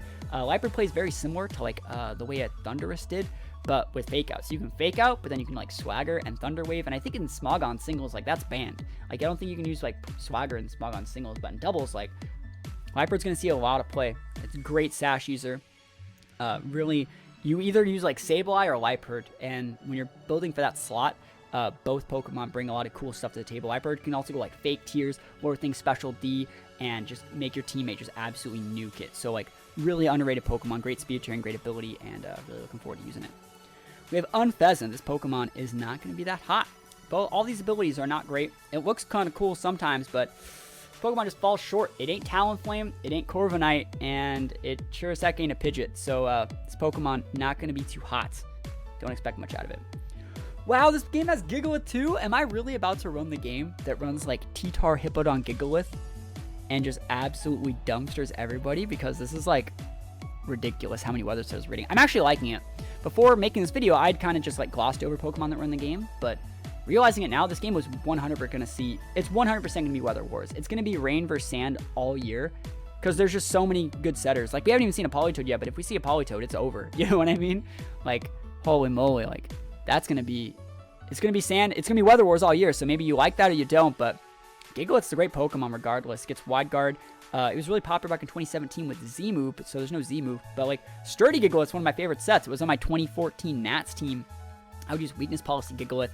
I'd get that clocked, get my Sturdy clocked, proc my Weakness Policy, and use the biggest explosion you ever seen in your life next to my team. So I'd like Shandor Gigalith. And they're like, okay, cool. I'm going to get that Gigalith off the board because like Shandor was Sash, so you couldn't really get off the board. And they're going to Earthquake you anyways, right? They're going to Earthquake you anyways. So then clock the Gigalith Sturdy, right? So then clock the Gigalith Sturdy, Explosion. Explosion kills both their Pokemon. Shandor lives, sets its Trick Room, wins the game. And that was my 2014 Nats team. It was so good. It sounds so bad now, but like it was the start of Boom Room, like just back in the day. And I like Gigalith a lot. It's one of my favorites. Has a really cool shiny, and I'll always be a Gigalith fan. Subat's really cool. I don't think Subat's going to be too hot. Obviously, it gets like Simple, which doubles all this buffs that it gets. So if it gets Intimidated, it gets double attack drop. But if it uses a double team, it gets a double evasiveness boost. I've used it in doubles. It's a lot of fun. Actually, Z-Moves not being in the game makes this Pokemon a lot better because, you know, Z-Moves always hit. And that was what lost my Swoobat. I used it in a couple international competitions. I always got busted by like Z-Moves. And so you can run like Roost, Store Power, Double Team, and literally whatever move you want. You can use another coverage move. You can use Toxic, you can use Protect, you can use Sub. Decent Pokemon. Someone's going to do it. It's probably going to be me. It's probably going to be me. After that, we have the Conkeldurr line. Oh man, Conkeldurr is so strong. Great vest user, obviously the 2013 like go-to Pokemon. Any team that uses Trick Room, gonna be tons of Conkeldurr on it. If you're looking for just de facto fighting type that's bulky, there's absolutely nothing wrong with throwing a Conkeldurr on your team. This Pokemon's probably going to be OU or UU in singles, and you can expect to see a lot of it in every single format. Guts is a great ability. Sheer Force is a great ability. Iron Fist, great ability. Expect to see a ton of expect to see a ton of Conkeldurr if you've never played against one before. It's going to be a steep learning curve because like Conkeldurr is one of the few Pokemon that was like really good against like Rotoms because like Thunderbolts and Hydro Pumps didn't do a lot, and you couldn't really Will-O-Wisp it because then it would just Guts proc you and just one-shot your whole team with Drain Punch. And expect a lot of Conkeldurr. Expect a lot. That's gonna be a problem Pokemon. You might have to start packing Psychic or Fairy types specifically for that thing. Seismitoad's in the game. I don't think Seismitoad's that great, but there are a lot of people that like Seismitoad. I would much rather use like, you know, Woody Kolo or even a Quillfish, but Seismitoad's really cool because it gets like after you. So you can like after your teammate and just go for like huge attacks in the rain. Swift Swim's great. Water Absorb's great. This Pokemon's like a mix of like a Quagsire and like a Swift Swim user, but it's not my jam. Its stats are a little bit too low, and without like the potential for like Z moves and stuff like that, I just don't think it has the damage threshold needed to perform at that level. Anytime I've ever seen Seismitoad, barring one occasion, I'm like, that Pokemon's free. But that's just me. Up next, we got, oh man, I'm happy for this. We have Throw and Sock. I've been talking about using Sock for like 5 years, and breeding Sock is a pain because it doesn't have like a gender, and so getting a really high IV Sock is a pain because I don't have a 6 IV Ditto. I sure as heck don't have like a 6 IV Sock, so like this Pokemon gets a bunch of cool stuff. In the lower tiers, I used to make videos titled like how to top cut the ladder, like the complete guide to Pokemon Showdown, where I take from the bottom of the ladder and I would go all the way to like the top 10 of the ladder and I move on to another ladder. It's videos from my channel from like back in 2010, 2011. And I used Sock in almost every single format back then. Like Sock is unbelievably good. Great Scarf user. Sturdy is an amazing ability. It pretty much holds a Scarf and a Sash. And I think it's just so good. I actually have a Z-Move set that I really want to try and a Bandit set that I really want to try in VGC before this season's over. And I want to show you guys some cool Sock strats. Plan on me using this Pokemon once the meta stabilizes, probably in like June. You're going to see a decent amount of Sock. And Sock's way better in singles and doubles, but I was talking about, I want to use it in doubles, but most Sock usage is in singles. It's still probably a good Pokemon in the RU and PU formats because it's just great revenge KOmon, knockoff, Ice Punch, close combat. Great coverage. Cottony and Whimsicott. Wow, Whimsicott's in this game too. That's probably Whimsicott learns Tailwind, I think, right? I don't think it's a move tier to move. So Whimsicott might be one of the best Pokemon in the format. Again, like Prankster, Infiltrator, Chlorophyll, great coverage right there.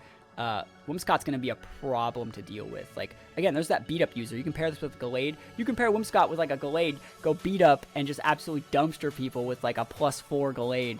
Same thing with Arcanine. You can go like beat up into your Arcanine and go for like a huge like extreme speed out of the following turns, and just like I've fought that at regionals. It's a pain in the butt.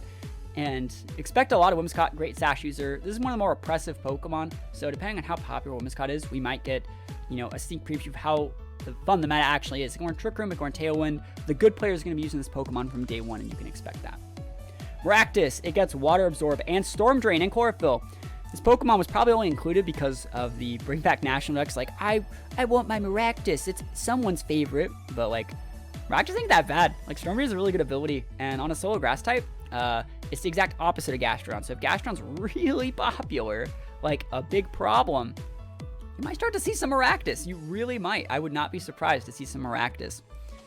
After that, we got Sigilyph, great, another Magic Guard user. Gets Wonder Skin and Tintalens, all great abilities. All great abilities. Wonder Skin, the set for this thing back in the day for singles used to be, it would use like a Flame Orb, right? And you would then, so it's not going to take that burn damage because of the Wonder Skin, or sorry, because of the Magic Card. I'm sorry, what does Wonder Skin even do? Am I looking at the wrong? I think that's the same ability as Delcatty. Yeah, makes non-damaging moves that are targeted to this Pokemon have the accuracy 50%, so they can't like Will-O-Wisp and Toxic you unless they want to miss. But you're better off going Magic Guard. So you'd Magic Guard, you'd burn yourself, right? So that means you couldn't get like paralyzed or some other weird stat or put to sleep. And then you would just trick the Flame Orb on your opponent for a 100% chance to burn. So it gave it like a Will-O-Wisp that also couldn't miss. And also you took their items. If you took their leftovers, you're like, bro, I'm going to sit here forever. I'm going to use Cosmic Power, and I'm going to use Stored Power. And it's a very cool Pokemon. A lot of people like Sigilyph. And I expect to see a decent amount of it. In the lower tiers of singles, this Pokemon actually has a really high power level because its base stats are not terrible, and the lower the tiers go, the less offensive pressure, the more defensive teams you see in the lower tiers. So expect to see a lot of Sigilyph. I could still even see it in some VGC formats. It's a really cool Pokemon, and I don't hate it. So about things that I hate, we're going to talk about Garbodor. I have a theory that any Pokemon that's good in the card game has a garbage VGC equivalent, for the most part. Like, you guys ever heard of a really good Cresselia card? I don't really have it.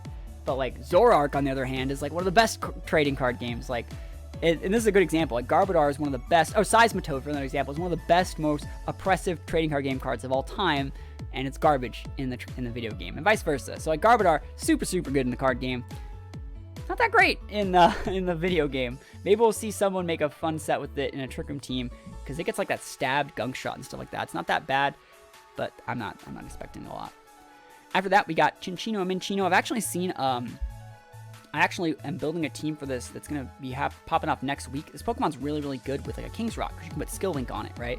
So automatically hits 5 times. King's Rock flinches everything. In my Pokemon Showdown, the complete tutorial series, I use this Pokemon starting in like RU, and I took it from all the way from RU to OU. So RU, UU, and OU back when those were the 3 formats that were in a row there.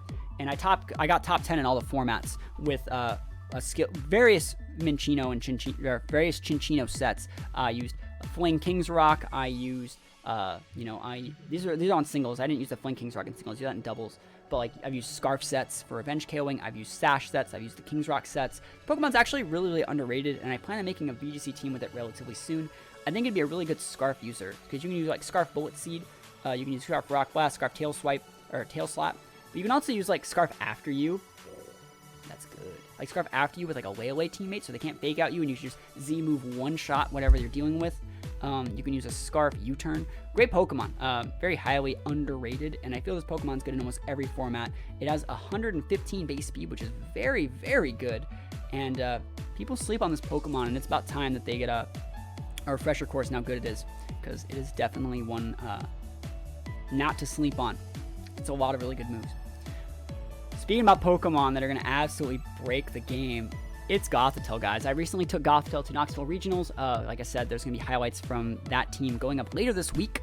And Gothitelle gets Shadow Tag, guys. I was talking earlier about how good Arena Trap is. This Pokemon is going to be the best, undisputed Trick Room setter. You can see it's like tinted like a lighter. Its boxes are lighter tinted, so that means it's a new addition. It got added yesterday in some of the reveal trailers, but I hope that they take Shadow Tag off. And even if it just have competitive, it's still good. Like Frisk and competitive are both good. But Shadow Tag makes it so you can't switch, right? Unless you're a Ghost type. And holy moly, that is going to be oppressive as heck. If you guys haven't played against Gothitelle, and you're coming from like a Let's Go background, or even like a singles background, you want to dip your feet in VGC, this Pokemon's going to give you the damage. It's going to give you the Dump Truck. It gets Heal Pulse, Helping Hand, Trick Room. It's probably going to have an Ally Switch, but this gets a lot of really unique moves. And it's thick enough to where it won't die, and you're going to have to taunt it, and it can just hold the Mental Herb, and like, this Pokemon creates one of the most unhealthy metas in any format that it's actually popular. And I would know, like, I used it at that regional and just dump trucked a bunch of people. So, like, this Pokemon's very unhealthy for competitive play, in my opinion. But we'll see how the meta balances it out. Some rain teams can give it a lot of issues. We'll see how it balances it out. Expect to see a lot of this Pokemon, though, and I'm not that excited. Another cool Pokemon I'm excited to use, though, is Reuniclus. I have Reuniclus. It was one of my first VGC teams in 2011, used Reuniclus. It has 130 base special attack, great Trick Room setter, really low speed. It gets Regenerated, which isn't bad, but also gets Overcoat, so you can pair it great with the T-Tar team. And Magic Guard, so you can't Toxic Stall. It gets like Recover, Trick Room. I love using like Psychic, Focus Blast, Shadow Ball. This is one of my favorite Life Orb users. This is a great Pokemon in any Trick Room team, and it looks super cool. I think a lot of people sleep on Reuniclus, and back in like Gen 5 when it came out, like, this Pokemon was actually very, very good. Like, this is one of the first big like slow Trick Room Psychic users that the game actually like came out with. This is like when the power creep kind of started, you know, when like Volcarona, Darmanitan, that's when that power creep kind of started in its effect. And then like once Gen 7 came, like every Pokemon, like Tapus were all busted, and you know, this is the start of that. And so there's generally been a negative stigma about Reuniclus. Like, a lot of people just don't like Reuniclus, but for people that weren't around back then to hate it, it's a cool Pokemon. I like Reuniclus. I've always liked Reuniclus. It's one of my favorites. It was on one of my first regionals teams, and I'm always going to like this Pokemon. Even like losing Reuniclus, I'm like, props for using my boy, Reuniclus. Oh, another Snow Warning Pokemon. This is probably better than Abomasnow because a lot of people like to use this one Scarfed. But Scarfed Sash, this Pokemon was great in 2017. That gives another point to the... That gives a +1 to the Hail match. If you can run Abomasnow and this thing, this one actually gets Freeze Dry.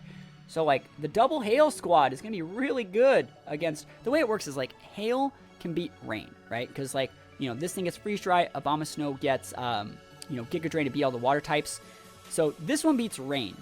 Rain beats Sand, and Sand beats Hail. And every once in a while, you can kind of substitute in Sun for Hail. Like, you know, Fire can beat Rain if you turn the Rain off, right? Because you're going to be able to Solar Beam them. You're going to be able to make their Rain attacks weaker. Even though you're weak, it's not that big of a deal. Rain will still beat Sand, and then Sand will beat Fire, right? So it's a bit of a triangle, but sometimes it can be expanded into a square if all of them have multiple setters. So having the second setter is really good. I don't think Torkoal being the other Sun setter is actually going to make that big of a difference, even if there is a Torkoal, which there might be. But I don't think adding Torkoal is actually going to make that much of a difference for Sun. So I actually think the big three are going to be Hail, Sand, and Rain. I'm thinking Rain's probably going to be on top because that one has the Fake Out user in Woody Colo. But Sand's probably second, Hail's going to be third, and I plan on using a lot of Hail. I'm not a big fan of Vanillux, but it's a good Pokemon.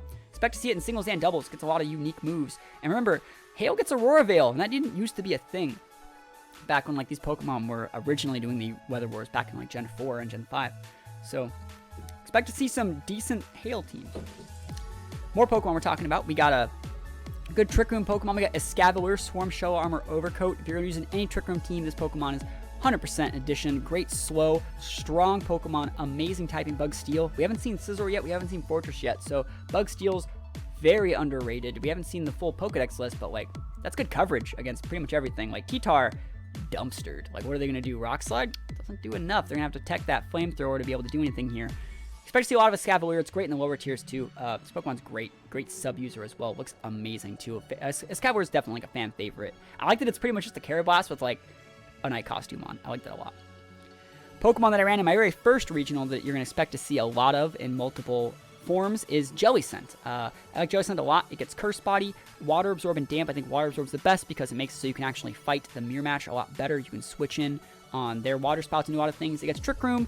I ran like Trick Room, Water Spout, Shadow Ball. It also got like Energy Ball and stuff like that. It gets like Will-O-Wisp. A bunch of really cool stuff on this Pokemon, and there's a lot of people that are excited to use Jellicent again, and if Rain is as popular as we think it's going to be, it's possible that Jellicent will actually raise back up, because if they lead like Pelipper, Woody Colo, like they can't Fake Out you, they're going to have to go like Hurricane, Giga Drain, and that just won't KO a Jellicent, and you can just Trick Room them. And the weakness of Rain is that it can't taunt as its lead. With that current lead, it can't taunt.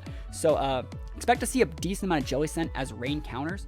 Jellicent walks that fine line in between being like a Rain counter just like Gastrodon, but also like not getting dumpstered by the things Gastrodon gets dumpstered to, and it checks the Gastrodon, because like I said, it gets Energy Ball, and I've ran that at regionals and Energy Balled multiple Gastrodons. So if it ain't broke, don't fix it. Jellicent's pretty good. You're going to see a lot.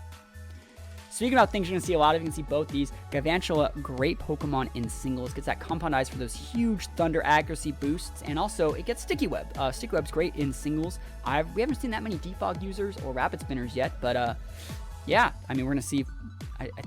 Does Ferrothorn get Rapid Spin? I don't play enough singles anymore, guys. I think... No, it doesn't get Rapid Spin, does it? Or does it? I don't remember. It's fine. Ferrothorn doesn't get one of the things that make it not as good. Ferrothorn doesn't get one of the things that make it similar to Fortress. It's either like it gets Spikes but not Stealth Rock, or Stealth Rock knocks Spikes, or it doesn't get Rapid Spin. I think it gets Rapid Spin. I don't remember. But anyways, we're talking about Galvantula. Great Pokemon in singles. Gets that big Sticky Web. I actually think it's not even bad in doubles. If you guys have ever fought a Galvantula in doubles, pretty good. It has a decent speed tiering, obvious Sash user, great Thunder, great Sticky Web user, great Electro Web user, Bug Buzz for secondary stab with Volt Switch potential. Don't sleep on this Pokemon. A lot of the Gen 5 Pokemon are really, really underrated, and Galvantula is one of them. Also gets Unnerve if you want to like turn off their berries. Very, very good. Ferrothorn going to be the singles extraordinaire Pokemon. Expect to see a lot of it in doubles too. Great on Trick Room teams. Another Grass Steel is going to force people to run Fire type attacks. Great at stopping Rain, great at stopping Sand, great at stopping Hail. Not too great at stopping Fire, but it can bait them into doing stuff that you want to do, and then you switch in your things that cover it. Like a lot of people like to run Rain with Ferrothorn because it cuts the damage you take from Fire attacks. Super popular Pokemon. You're going to see a ton of it next season. You're going to hate Ferrothorn by the end of next season. A lot of people aren't excited it's in the game, but what are you really going to do about it? Great partner for Ferrothorn, though, is Chandelure. And little known fact about Chandelure, back in the day, this was not Infiltrator. This was Shadow Tag when this Pokemon was first released. And I don't think they ever actually released the Shadow Tag version. Maybe they did for like 2 weeks on the Dream World, which was a way you used to have to get your hidden ability Pokemon back on the computer back in Gen 5. But yeah, Chandelure is a really cool Pokemon. Like I said, I really like Chandelure. It was the main Trick Room setter for a lot of my teams back in 2014. And one of my favorite, so like I was talking about earlier, that got complete guide to Pokemon Showdown that I have. Chandelure is one of the Pokemon I used in the UU tier a lot and in the OU tier. It's one of my favorite anti-meta leads in the game. I would go like Taunt. I would go Taunt, Shadow Ball. You actually needed Fire Blast for a lot of specific matchups. And you could go like Energy Ball to cover Gastrodons. You could go like Will-O-Wisp if you wanted, but you needed that Taunt. Chandelure has a decent base speed, and having a Taunt so you can taunt their rocks, super underrated. Holy moly, what a great sash user too. I actually played a lot of Chandelure. I actually won a lot of the tournaments I went to in singles with Chandelure. I would use Chandelure in Sand because they always would expect you to lead Sand. They don't expect you to lead like T-Tar or Hippodon. And you just lead the Sash Chandelure, and they were like, all right, cool, it's not Sash. He's playing it in Sand. And it's like, it is Sashed, and I'm going to taunt you. You're going to EQ me. You're not going to rocks, and I'm just going to one-shot you with my Chandelure next turn if you don't switch. Or like Chandelure was a great partner for like things like Excadrill and Ferrothorn, because sure, those Pokemon still took big damage from earthquakes. It's really covered up for their fire weaknesses with its Flash Fire ability. So Chandelure is really underrated. I like Chandelure a lot. It's one of my mains in Pokem. I'm very happy it's in the game. Great Scarf user, great Sash user, great Specs user, great multiple item Pokemon that we're going to see a lot of. Man, more Gen 5 Pokemon. I love that there's so many Gen 5 Pokemon in this game. Haxorus, great Pokemon. One good thing about Haxorus is that it's a solo Dragon type. A lot of people think of like Dragon and they're like, oh man, Ice Beams, Fairy Attacks. Ice Beams don't one-shot this guy. He's just solo weak. So if you're not fully like invested or stabbing your Ice Beam, he's just gonna live and dumpster you. He gets Taunt, Dragon Dance, Earthquake, Outrage, Iron Head. This Pokemon ain't no slouch. He gets Mold Break. If you're expecting a lot of Rotoms to do well, like Abandoned, Mold Breaker, Earthquake's gonna one-shot those Rotoms every single time, even in doubles. Very underrated Pokemon. There's a lot of people who have actually seen talking about like cool Haxorus sets they're gonna make, and you've seen me use Haxorus a lot. I've used Haxorus in multiple battles over the course of the past few years, going all the way back to the creation of this channel. It's one of my favorite dragons, and it has a really cool shiny too. I'm really excited to use this thing. It has a subpar speed stat. It's under base 100, but it's still usable. Absurdly high attack, and being a mono dragon actually does it a lot of favors that you wouldn't think about. Golurk is pretty much like a bad Machamp, I think. It gets no guard. It's like a ghost Machamp. Not much to say about it. A lot of people like it. It's decent in the lower tier of singles, but in VGC, if anyone's running Golurk, they're pretty free. Has too many weaknesses. Grass, ground. Sorry, not grass, ground. Grass, water, dark, ghost. Like, this is too common. There's no way this thing doesn't get like one-shotted. These are Pokemon that are going to be... I thought that both these Pokemon would be like one's in one and one's in the other. That's usually how it works, but it might even be like that. I don't really know. I think actually, no, that's right. Yeah, one of these is in one game and one's the other. I don't know which one is which. Maybe you guys can fill me in the comments, but obviously Braviary, great Pokemon, gets that Defiant, humongous, one of the better Tailwind setters if it gets it without using a move tutor move. Really, really like underrated Pokemon. Like holy moly, if you haven't fought against a Braviary, be prepared to fight against a good amount of them. And the Pokemon that's a +1 hates more than anything to fight against in any format, singles, doubles, what have you. It's Mandibuzz. I hate Mandibuzz. I love using Mandibuzz when I do use it, but like Mandibuzz is one of the most oppressive Pokemon. There's a lot of Pokemon that like can't exist competitively because Mandibuzz exists. Because it can always set a Trick Room. It can always set a Tailwind. It can always go for like it can always roost you out. It can Toxic Stall anything. It gets Snarls. It gets Foul Play. This Pokemon, like, if you guys remember 2017, like, Feeny Mandibuzz, do you remember how many cores, like, could not exist because they couldn't deal with Feeny Mandibuzz? Obviously, there's no Feeny, and there's no special defense boosting seeds, but, like, the whole rest of the game is low power, too. Like, Intimidators, like Arcanine, Hitmontop, they don't want to fight this. Like, you can lead those Pokemon, and that's cool, and you can intimidate Mandibuzz's partner, but at the end of the day, Mandibuzz is going to foul play you down, and you're just going to eventually take a slow loss to this Pokemon. And in singles, like Mandibuzz, Quagsire, Sableye, Ferrothorn, like it's so, like Stall with Clefable, like oh my gosh, Stall's going to be so big with this Pokemon. I'm not excited to see this, but a lot of people like it, so it's okay. I don't really have a problem with it. I hope it doesn't get out of control like it has in past gens. There's definitely been times when Mandibuzz is a problem for formats, and 2017 was a great example. I would also say 2012 singles was an example of that Pokemon being over-centralized. Great Pokemon. to use competitively, but just playstyle is not my jam. Hydreigon, a lot of people like Hydreigon a lot. I'm not a big fan. I was talking recently to a couple people about using Hydreigon in VGC recently, like as a Sash Tailwind setter. It's not going to have Tailwind at the start of next game because it's a move 2 to move for it, but Hydreigon's a fan favorite. A lot of people like Hydreigon. Very unique typing for Dark Dragon with still Levitate, so obviously it's similar to Haxorus in that it only has that one-time weakness to Dragon, or sorry, one-time weakness to Dragon as well as Ice, but it also shares weaknesses with like Bug and Fighting, 4 times weakness to Fairy. I'm not a fan of Hydreigon. I'd much rather always use like a Salamence. I'd rather use Hydreigon than Flygon, but like, give me Garchomp, give me Haxorus, give me literally almost any other dragon. I think Hydreigon's useful in stopping Trick Room teams. It's a great specs user for multiple formats for dealing with those big psychic types. So, you know, those Claydolls, Gothitels, Bronzongs. This is the Pokemon that dumpsters those. It also gets like Earth Power usually, Flamethrower, Big Draco. You always have to respect the Hydreigon. It has, I think, an 95 base speed, so its speed's not terrible. You can choose to like spec it or scarf it. They have to respect it. It can do multiple different things. Expect to see a lot of Hydreigon. It's just a decent Pokemon because it has good enough coverage to deal massive stab damage to almost anything being a Dark Dragon. So like against Rotom, they can't really switch in on that with the Dark Pulse. You're going to 2-shot most of the time. So Hydreigon's a really good Pokemon. We got Diggersby, got a huge power user. We're starting to get into those Gen 6 Pokemon. I don't expect to see that much Diggersby. It's cool in singles sometimes because it gets like big damage of that huge power priority moves, but Diggerby's not that good in doubles. We got Pangoro. We recently did a Pangoro team building guide, and that was a blast. The Panda Bear team. Pangoro's big damage with Iron Fist. It also gets like Scrappy and Mold Breaker. Fine Dark, again, 4 times weakness to Fairy, but this is a good example of a Pokemon when I say like every Pokemon can be usable. It can. You can use Pangoro. If you like Pangoro, I say go for it. This is the time to use it, is right now when the formats are still going to be being learned. So give it your best shot. See what you can make happen. Meowstick's going to be a very popular Pokemon. Prankster, Fake Out user, high base speed. So you can like, you don't actually need to invest in speed. So like what happens is like if you have like a Meowstick and they have a Sableye, well, you can taunt you can't taunt their Sableye because he's a dark type, but he is not going to be able to taunt you before you set up what you want because your Prankster is going to go before his Prankster. And that's kind of cool. It's not really good against other Prankster users, but you got what I was trying to say. It's not good against other dark Prankster users, but it has a pretty high base speed. Helping Hand, I think it gets Heal Pulse still maybe, but it gets a bunch of other really good support moves. Meowstick's not, like, you either pick, like, Sableye, Liepard, like, Whimsicott, Meowstick, and all of them do completely different things, and so there's definitely a role for Meowstick. I think in the past this Pokemon's been very good. Note that the other Meowstick's not on here, the one that gets competitive, the female one. I think it should still be on here, but it's okay. Meowstick's gonna be a cool Pokemon. Not really that good in singles, but very, very good in doubles. Talking about Pokemon that are going to be banned, Aegislash about to be banned in singles in my opinion, and in doubles this Pokemon's absolutely busted. It has to be in the game though. It's like Sword and Shield. It's literally like a sword and a shield. It has to be in the game.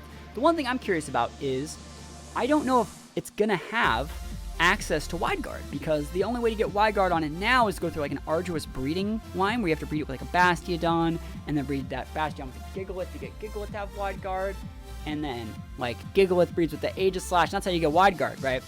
So, like, we might not have Wide Guard, Aegislash, and a bunch of these other Pokemon might not have moves that we're used to them having through breeding processes until after Pokemon Home comes out in February. So, while I think Aegislash is still very good without Wide Guard, knowing that it doesn't have Wide Guard and can't Wide Guard in doubles specifically is huge. Like, that's very, very pivotal to that Pokemon's playstyle.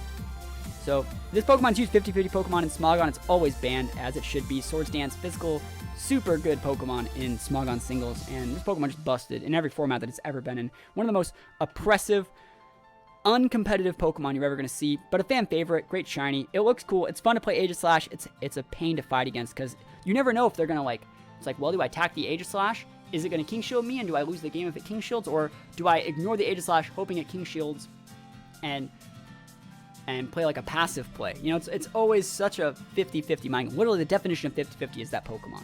And I've won a lot of games off going for, they're going to think I'm going to King Shield, now I'm just going to attack them, and then I cheekily win the game, and it's like, you literally steal games with this Pokemon. Up next, we got Slurpuff. This Pokemon's pretty good because it has Unburden. You can go for, like, Belly Drum, Proc Your Berry, Unburden, just dump truck everybody. So you get that big speed, got that big attack boost. Very, very good Pokemon. Also get Sweet Veil. Sweet Veil is an underrated ability as well. Sweet Veil says, prevents itself and its ally from falling asleep. So if your opponent is going for like spores and stuff like that, relatively good Pokemon at like making sure your teammate like can't get set up. But great Pokemon, better in singles and doubles, I would say. But people like it. It's a cool Pokemon. I feel Gen 6, this Pokemon should have gotten a little bit more love than it did. But Gen 6, there's the Aegislash party. There's so many good like steel and like poison types beating all the fairies that this Pokemon didn't get a chance to shine. Has a really cool looking shiny too. So like maybe we'll see some Slurp Up action. After that, we got Malamar. Again, the march of continual good Trick Room setters goes on. This thing gets a Contrary, which is every single time it gets a stat increase or decrease, it does the opposite. So if you get Intimidated, well, you get an attack boost. If you use Superpower, instead of getting an attack and defense drop, you get an attack and defense boost. Very, very good. It gets like Superpower, Knock Off, Psycho Cut, Trick Room. This thing's even if you're not using Trick Room, this thing is a great vest user, and you just kind of go to town. Like you just kind of come in, absorb any damage. Like Dark Psychic means you're taking neutral damage from like so many things, like, you know, like Dark and Ghost are neutral on this thing. Fighting is neutral on this thing. Like it doesn't have that many big weaknesses. It does have like it's weak against 4 times weak to Bug, LOL. But yeah, other than that, this Pokemon's really, really cool. I like it in a lot of the formats. It's a bit of a learning curve. If you've never fought against one or used one in your life, I would say maybe try using it now to familiarize yourself with this Pokemon, because you're going to see a lot of it. And it is a Pokemon that's going to cause you a lot of issues if you don't know its playstyle now upon having to learn it when the game comes out. Heliolisk is kind of cool. It gets Solar Power, which means if you're pairing it with Ninetales, it's going to be able to do big damage off its electric and normal type attacks, using just like huge attacks. But it also has Dry Skin if you want to beat rain teams. It also has Sandveil, so it's a Pokemon that you can actually put in any weather team.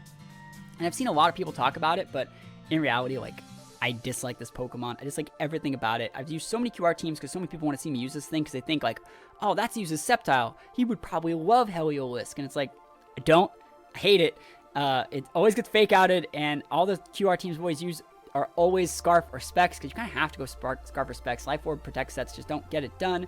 And if you're leading with that type of team, you don't have Taunt. And I've lost to these teams. I hate using it. And this Pokemon is just a huge issue. So maybe you guys will have better luck with this Pokemon. Maybe you guys like it. I have no problem with it. I know this Pokemon has niches that it can fill, but they're just not for me. After that, we got Hawlucha. Great Pokemon. I think Ash used it in one of the show seasons. Limber, Unburdened, Mold Breaker. Holy moly, what a good set. Great in singles, great in doubles.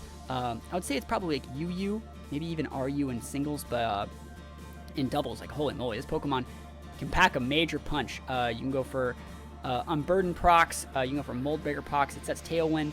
It's relative. I think James Beck like top cut a regional with like Hawlucha Lele with like Psychic Seeds, so it sucks it doesn't have a Seeds boost anymore, but it gets a bunch of really, really cool moves. And I think Hawlucha, you definitely have to respect the Hawlucha at any time, because fighting and flying, it can use like a bunch of different ways to like make it so an acrobatics just does massive damage, and you can't really sleep on this Pokemon. Very underrated. It's like Swords Dance and stuff too. Can't sleep on it.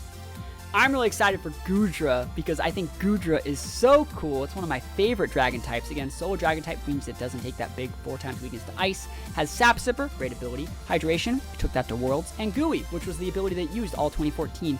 2014, I used a ton of Gooey Goodra, and I would do a Habomberry on it. So like, you know, Garchomp and Salamence were huge in that format. I would soak their Draco Meteor or like Dragon Claw or Outrage. They'd get a speed drop, and I would just dump truck their teammate, and the next turn I would dump truck them because I outsped after the Gooey proc. Like, Goodra is so underrated, and the Hydration set in particular, I'm very excited to use that with Rain. Like, Woody Colo, Eject Button, Hydration, Goodra. That's going to be a team. That was my team for Worlds in 2017, but I used a Golduck instead. So, like, I'm really, really excited to try using Goodra again. It's one of my favorites, and I think it's a Sword exclusive. I think Hydreigon is the Shield. Yeah, I think Hydreigon and Goodra are the Sword exclusives, and T-Tar and Haxorus are the Shield exclusives, if I'm not correct. I might be a little bit wrong, but I want Goodra. I like Goodra. I'm going to trade for Goodra. I love this Pokemon. I love all its abilities. Sap Sipper is what most people like to use it as. They like to use a vest set for doubles, and they go like Faint with like Flamethrower, and it's vested, and it's super good. It has like coverage moves. Very, very bulky Pokemon. If you ever fought against a Goodra, maybe it's time to watch some videos on this channel or know that Pokemon actually works. Very underrated. Another Pokemon that was on my Worlds 2017 team is Trevenant. Trevenant and Goodra were on the same team together. These Pokemon, I ran that year. I ran Raichu, Koko, Pelipper, Golduck, Goodra, Trevenant, and that was not meta back then. It was an Imprison Trevenant set, so I would imprison their Trick Room, and you can't fake out the Trevenant, and then it has, like, the Harvest, so you could, like, get your Citrus Berry back literally forever. You could set Trick Room if you need it. Horn Leech was a great counter against Feeny, and so, like, that core, I'm going to totally try my best to, like, recreate that idea with, like, Raichu, Double Rain, Goodra, Trevenant. It's one of my favorite cores, and it is a lot of fun to use. Trevenant's very underrated. Especially as a Trick Room user. Like, a lot of people sleep on Trevenant. It's good in singles, good in doubles. Great coverage. Will-O-Wisp. You know, it gets Shadow Force. It gets Horn Leech, which is huge. Leech Seed. Bunch of really cool moves on this guy, and I'm definitely excited to use it again. Pumpkaboo, I'm not excited to use. It's more of a pumpkin spice loser, and it's fun to use. See it every once in a while. It gets Insomnia, gets Frisk. It gets that Trick or Treat move, so, like, maybe we'll see some memes with it, but I'm not expecting that much out of it. There's some people that like Avalugg in singles. Gets Own, Tempo, Ice Body, and Sturdy. Avalugg's pretty good. Has like a huge like bulk stat. I think Sturdy with this guy's pretty good. I know some people in my Discord really like using this Pokemon. I would say it's pretty low tier on the singles charts. But being a solo Ice type, you know, a lot of the Ice types are like Ice and some other type. So historically, like, Ice types have a ton of weaknesses, like Fighting, Steel, like Fire, like the ton of weaknesses. But being a mono Ice type means like it doesn't actually share a lot of those weaknesses. So it's not that bad. It always has a Sturdy, has good comeback potential. I think it's like Counter and Mirror Coat probably. Not that bad. I don't think it's going to do that hot in VGC, but in like Battle Spot singles, this Pokemon probably has potential to be on a team that can get you to like a pretty high division, I would say. Because like it's very, the things that beat it and the thing that it beats are very one-dimensional, and so that can be an easy to use Pokemon that can actually have a pretty high like ceiling of usage, I guess. After that, we got Noivern. Very happy to see Noivern coming back. Frisk Sash. This thing is so good. There's so many people. Also gets like Telepathy, Infiltrator. If you ever used like a Salamence before and you're like, man, I wish my Salamence was a little bit faster, or like, man, I wish I knew their item, but like I'm using Salamence. It's like, maybe try a Noivern. It's very similar to Salamence, same typing, but much higher base speed for the same special attack investment, I think, that a Salamence have. I think they're both like 110 or 115 or something, maybe like 120. They go up to like 150. They go up to like 350 at level 100. I think they both go to the same thing. Noivern actually might be 100 special attack, but it plays very similar to Salamence. It can Draco things. It can Hurricane things, which Salamence can't. But also you get that big Telepathy if you want to go for like explosions with your teammates, or Boom Burst. You know, what is that? Exploud. Noivern was a core back in the day. That was Specs Exploud. You'd Boom Burst, and Noivern would Boom Burst too. And Explode has, what is that ability that like makes it so it can't hear moves or whatever. So it's like, that was a fun little combo. I'm excited to see people mess around with that. I think Frisk is a very underrated ability. He's a great Sash user as well. So yeah, we're probably gonna see a good amount of Noivern play. I'm excited to use Vikavolt. I didn't get to use nearly enough Vikavolt this season in Ultra Sun and Moon, or last season, or the season before that, but I think it's a great Pokemon. Also, Charjabug also is worth talking about, because Battery is a relatively underrated ability. We'll check out what Battery does to make sure. So Battery says, powers of allies' special moves boost allies' Pokemon special attacks by 30%. And it's a very good Pokemon, so you just put it next to your, like, your AoE Nukemon. So, like, you put this next to your Scarf Abomasnow and just slam them with blizzards in the face. And it's doing, like, it's adding, like, a life orb to that blizzard. It's very, very good. It also gets, like, you know, probably speed control moves. It probably learns Electro Web. It gets String Shot. Other unique moves that it gets. Great Eviolite user. And in, like, specific teams that are, like, flowchart, one-dimensional, like, AoE teams, great Pokemon. Vikavolt, on the other hand, has like really, really good special attack, and I actually think that my favorite set in both singles and doubles for this Pokemon is a Toxic Staller. I like having Toxic, Thunderbolt, like Roost, and then like one other good coverage move. Sometimes you put Sub, sometimes you can put Bug Buzz. It's a great Pokemon. I think Vikavolt's actually like highly underrated. And Vikavolt is one of my favorite Pokemon because this thing has Levitate, which means you can go EQ Discharge. Like I can lead Mamoswine Vikavolt, and I can go EQ Discharge, and there's not a damn thing anyone can do about it. So I'm excited to use Vikavolt. I remember when Vikavolt first came out, like Bug type's my favorite type. This is like a super edgy electric bug. It's so good. I'm excited to use Vikavolt. Vikavolt's going to be a lot of fun, and people are going to get dump trucked. Rabombi is actually a really good Pokemon. I don't think it gets Tailwind, because that's a move tutor move, so it's not going to have Tailwind at the start of the game, but very, very good Pokemon. Sweet Veil, again, very, very good. Shield Dust, Honey Gather, I don't think those are any good, but actually, what does Shield Dust do again? I might be incorrect. Blocks the additional effects of attacks. Yeah, no, you're supposed to use the Sweet Veil, the one that says they can't get put to sleep, right? Yep, friends team from all sleeps. Can't spore this thing, but it gets really good moves. Like gets Quiver Dance. gets like Moonblast, stuff like that. Decent speed turning on this thing. I think it's actually quite fast. So it's like, I don't remember the exact number. I want to say it's like 130. No, it's like 126 or something like that. It's around there, but pretty fast. It's going to outspeed most things. Great Sash user. Really, really underrated Pokemon that I'm really excited to see get a second chance in competitive play, because I felt it kind of got drowned out by Tapus and became like a defaulto Tailwind setter in this last format in doubles. So like maybe it'll get a second shot. I haven't really seen that much of it in singles, but I can't imagine it's much higher than the RU tier. I know the Rami with Specs was pretty good. That cooked. We see Wishiwashi, and it shows the little baby Wishiwashi form, but in reality, the Wishiwashi is just one Pokemon. A lot of people think this is like an unevolved form, but actually Wishiwashi is just one Pokemon. It has the ability Schooling, which means when it's under like 25%, it becomes this one, but as long as it's not in that form, it is like a huge beast of a Pokemon that just deals massive, massive damage, but it's only good in Trick Room. So like Specs Wishiwashi in Trick Room absolutely destroys people, and I wanted Wishiwashi to be good when I first heard about it, when Gen 7 came out, but then I realized, like, man, a format dominated by that Pokemon would just be a format dominated by speed ties and rolls, so I'm happy it wasn't good, but I think in this format, if I make a cool Trick Room team, I'm going to try and put a Wishiwashi in there, because I think Wishiwashi is super cool. It looks really, really cool when it's in its, like, Schooling form, and I think it's Pokemon, another one that deserves a better shot. It deserves a second shot at being really good in competitive play. Pokemon that people are not happy to see back, but I'm very excited to see back, is Toxapex. Toxapex is the bane of singles. It gets like Haze, Scald, Bunker, setup moves. You just can't break this Pokemon. It gets Regenerator too. This Pokemon's so good in singles. It's ridiculous. And most recently, I made a team for it that I was going to take to Worlds this year that I ended up not going to for the Nashville Open. I ended up not going to that, but my buddy Josh, Diamond More Than 5, top cut Knoxville Regionals with this Pokemon using the same like variant of that team. So Toxapex busted in singles, busted in doubles. This Pokemon's top of the tier list. And like I was talking about card games earlier, there's no good Toxapex cards. It's a perfect little strategy there. All the Pokemon that are good in the video game have shitty cards, and the Pokemon that are all good cards have shitty video game equivalent.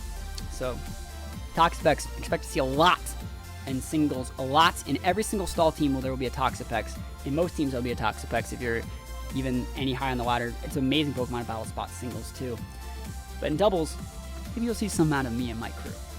Mudsdale, great Pokemon in doubles, very popular in the 2017-2018 seasons because it gets stamina and inner focus and on tempo. Those are all very good abilities, and the good thing about Mudsdale is it's a solo ground type. So like if you were to compare it to a Pokemon we haven't seen yet, like Garchomp, Garchomp's a dragon like ground, which means it's 4 times weak to ice, it's weak to fairy, Mamoswine, ice ground, weak to fire, weak to like steel, like a bunch of that. That's weird. Mudsdale, solo ground type. You ain't got nothing to worry about. Mudsdale's a great vest user, has decent enough stats to do pretty much anything. Gets that high horsepower, gets heavy slam, gets close combat. Bunch of really good moves from this guy, and I think Mudsdale is going to see a decent amount of play. Most teams just need a safe Pokemon to switch to kind of mitigate some pressure and get themselves back on board position. I'd say it's probably going to be UU or RU in singles as well, because Mudsdale is actually just not that bad. And I don't even know if it gets rocks, but if it gets rocks, that's awesome. Some more Pokemon. We got Shiniak and Morlul. I don't think this Pokemon are that great. I think that obviously it's like a secondary Amoonguss. There are things that this thing can do. I think it still gets Spore. It might. I don't remember, but I remember this Pokemon every time I've ever fought one ever in my life. I'm like, this Pokemon's free, and it'll probably continue to be free with Grass Fairy typing. Just gets dump trucked by Poison types and Steel types and Fire types and Ice types, and you see what I mean? It's not that great. We see Beware coming in. Fluffy Klutz Unnerve. Definitely like more of a fan favorite Pokemon. People in the communities of like Pokemon generally, you see like a lot of like Beware fan art, so it's a pretty good Pokemon. I think it's okay. It's not gonna make waves in singles or doubles, but it's always fun to see like a big, huge like bear with like that type of face just like absolutely tear through a team every once in a while. Every once in a while you see Trick Room teams that pack this thing, but like in that Pangoro team building video that we did, we beat a team that was using Beware with our Pangoro. So like normal fighting, not the best typing because you're still weak to Psychic, you're still weak to Fairy, you're still weak to Fighting. So it's like not really the best typing. I would feel if it was just a normal type or just a fighting type, it'd be a lot better. But having Unnerve is not that bad. Fluffy and Klutz are both decent abilities too. So we'll see how it goes. We'll actually see how it goes. Pokemon I'm generally excited for is the Serena line. I think Serena is one of the best Pokemon in the game, in any format that it's ever been in. A lot of people like using Tapu Lele to stop people from going for fake out moves or priority moves on your team. That only protects Pokemon that are grounded, and it shows Tapu Lele's like speed tiering. If you're using like a Scarflayer or something, when Tapu Lele gets sent out, and if like you led Lele and they led Feeny, they take away your terrain, and then they can fake out you. It's not good with their partner. Serena, you just lead it. Queen of Majesty says your team is unaffected by the effects of priority moves. That's prankster moves, that's extreme speeds, that's quick attacks, fake outs, feints, whatever. You're good. But Serena also gets feint. Serena gets like power whip, gets gets high jump kick, gets trop kick, gets recovery moves. Expect me to use a lot of Serena if intimidators are very prevalent, because I think this Pokemon's really good. A lot of the cool teams that you like to see me mess around with are teams that use like different varying forms of Serena. I've actually used 5 or 6 different, completely different Serena teams over the course of this Pokemon's like relatively small history. It's a Gen 7 Pokemon, but you see me use it a lot, and I expect this Pokemon to continue to perform very well for me and my playstyle, because it just has everything that I need to succeed. It's on one of my favorite teams ever was that Serena team in 2018 that used like Trop Kick to apply multiple Intimidates. It used Protect, Synthesis, and Toxic, and that was a very unique set with like a berry.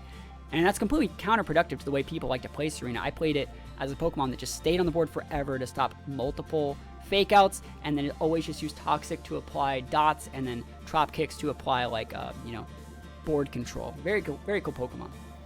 Up next, more cool Pokemon. We got Golisopod. Of course, Golisopod be in this game. It just was in the show, like Ash fought against Guzman's Golisopod. Golisopod's pretty cool. I feel this Pokemon, great Pokemon. Obviously, Emergency Eggs, it's not an amazing ability. Anytime it falls under 50%, it has to switch out. But Golisopod is a fan favorite and a half. I love this Pokemon. A lot of people do, and a lot of people are excited to see it. It gets Wide Guard, it gets Swords Dance, it gets its signature attack, which is, what is that thing? First Impression, which is like a 90 base priority move. It's kind of like a fake out, but it doesn't flinch. It just deals like 90 base off. Like this Pokemon has like a 130 or 135 base attack too. It's really strong, and I think Golisopod is good in multiple formats. There's a lot of people in VGC that like it. There's a lot of people in singles that like it, and I think Golisopod can be pretty good. Turtonator though, I was talking about cards that are good and bad versus their VGC counterparts.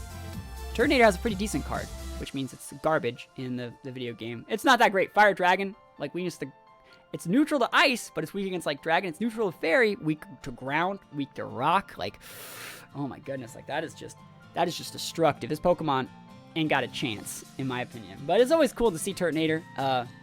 We'll see. I think people like it, so I'm happy that it's in the game.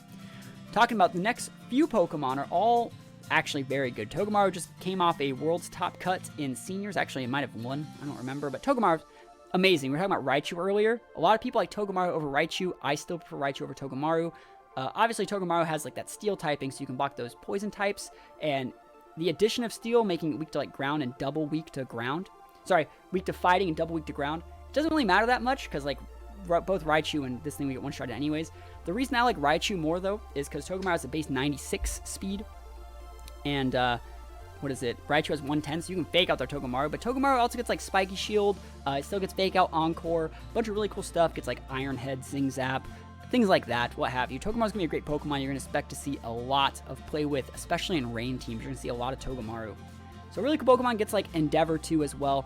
Great Pokemon. You're going to see a lot of it. And, the next Trick Room setter, it's Mimikyu time, guys. Remember, Mimilax is back.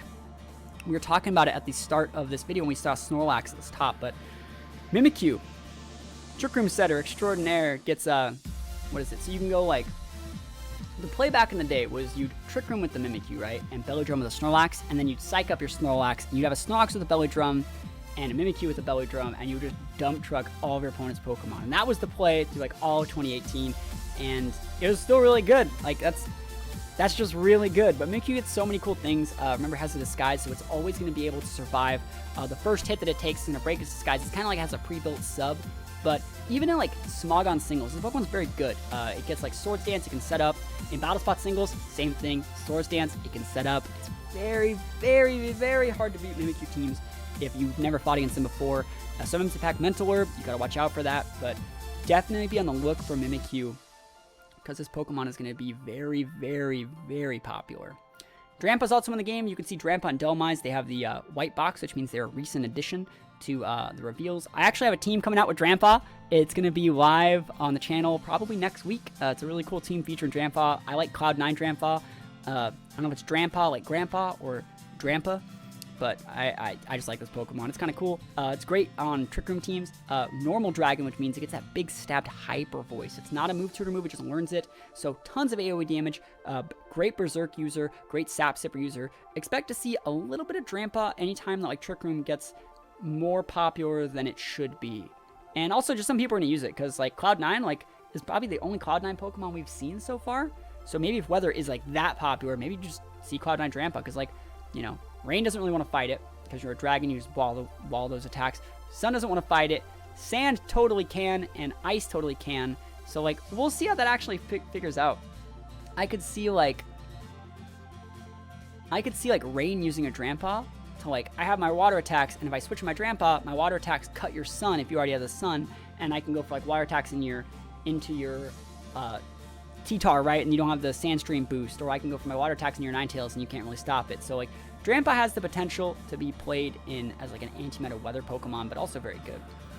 Delmise gets Steelworker, Ghost Grass, great typing, and Steelworker makes it so all of your like attacks also hit for like Steel type damage or something like that. Let me make sure. Let me see. Powers up Steel type moves. Increase the power of Steel type moves used as Pokemon 50%. Yeah, so it's pretty much also stabbing Steel attacks. So if you use a Gyro Ball, it's 50% powered up. That's what it was. It wasn't like your power. It wasn't like your Power Whip is a Steel attack. It's like your Steel attacks are basically stabbed. So it has an offensive stab on Steel types. Pretty cool Pokemon. Every once in a while you see it pop up, but I wouldn't say it's that great. It's only really good in Trick Room, and again, it's just not too hot. But we'll see. We'll see how it goes. So we have Pokemon that might be kind of hot. This was one. It was Komao and like Komao and T-Tar and Hydreigon and Goodra. Those are the 4 Pokemon you get for like pre-reserving, and I just don't remember which 2 go with which game. I made a video about it. I know Larvitar and Komao are not in the same game, so I think that's half the work right there. But anyways, yeah, I'm really excited for Komao. Obviously, there's not going to be the Z move anymore, but it's like Komao's really good. Like Dragon Fighting, this Pokemon has a lot of really cool sets. Maybe you might see some even cooler sets in both singles and doubles coming your way to this channel soon. I don't want to reveal anything, but Komao is a lot more than just a Z move. And if you guys actually look at some of the moves that it gets, you can start to see the potential for this Pokemon to perform very well, especially in singles. This Pokemon gets like Stealth Rock. This Pokemon gets great coverage moves, gets Dragon Dance, gets Close Combat. Like, yes, like Gen 4, this Pokemon would have absolutely like dominated the meta. And against like wall teams, Komao has a really good potential of being a great wall breaker, and it only has that sole weakness to ice. It has 4 times weak to fairy, obviously, but you can build your team to mitigate a lot of that. And I think this Pokemon obviously has weakness like psychic as well too, so you got to protect it pretty well. But Komao has the potential to be very, very good. And last but not least, we got Zacian, Zamazetsa, and Mew. Obviously, Mew's gonna be great in singles. It's not going to be legal in doubles, and we have to assume that Zamazetsa and Zacian are not going to be legal in doubles either. They're pretty much the Xerneas Solgaleo, or, you know, the Lugia Ho-Oh, or the Groudon Kyogre of this game. So they're going to be really cool. They're going to be Ubers. We don't really know anything about them. I don't know even their typing at all. So hopefully those are cool. But yeah, Mew can learn any attack. It's busted in Let's Go. It's busted in singles. It's been OU, it's been Uber, it's been UU. I have no clue what tier Mew is right now, but you cannot count out a Mew because remember, guys, Mew can learn every single TM in the game, and that makes it absolutely busted. But guys, this video, it's been going on long enough. Holy moly, I did not think this video would take this long. I did not know this many Pokemon were confirmed for the game. Like, that's ridiculous. Everyone was talking about, like, there's no Pokemon in this game, bring back National Dex. Like, I just spent like 2 hours talking about every one of these Pokemon is confirmed, giving you guys how I like to play them and, you know, all that other cool stuff. So guys, if you guys want to do me a solid, if you guys actually got to the end of this video, even if you've already left multiple comments, let me know if you got to the end of this video. Leave a comment below. Let me know if you got to the end, because I'm generally interested in seeing how many people actually watch my videos this far. It would actually really help me out with my analytics if you left a comment saying that. So thank you guys for watching. Let me know what Pokemon you guys are interested in using for Pokemon Sword and Shield. And thank you for watching. I will see you guys next time. Peace out.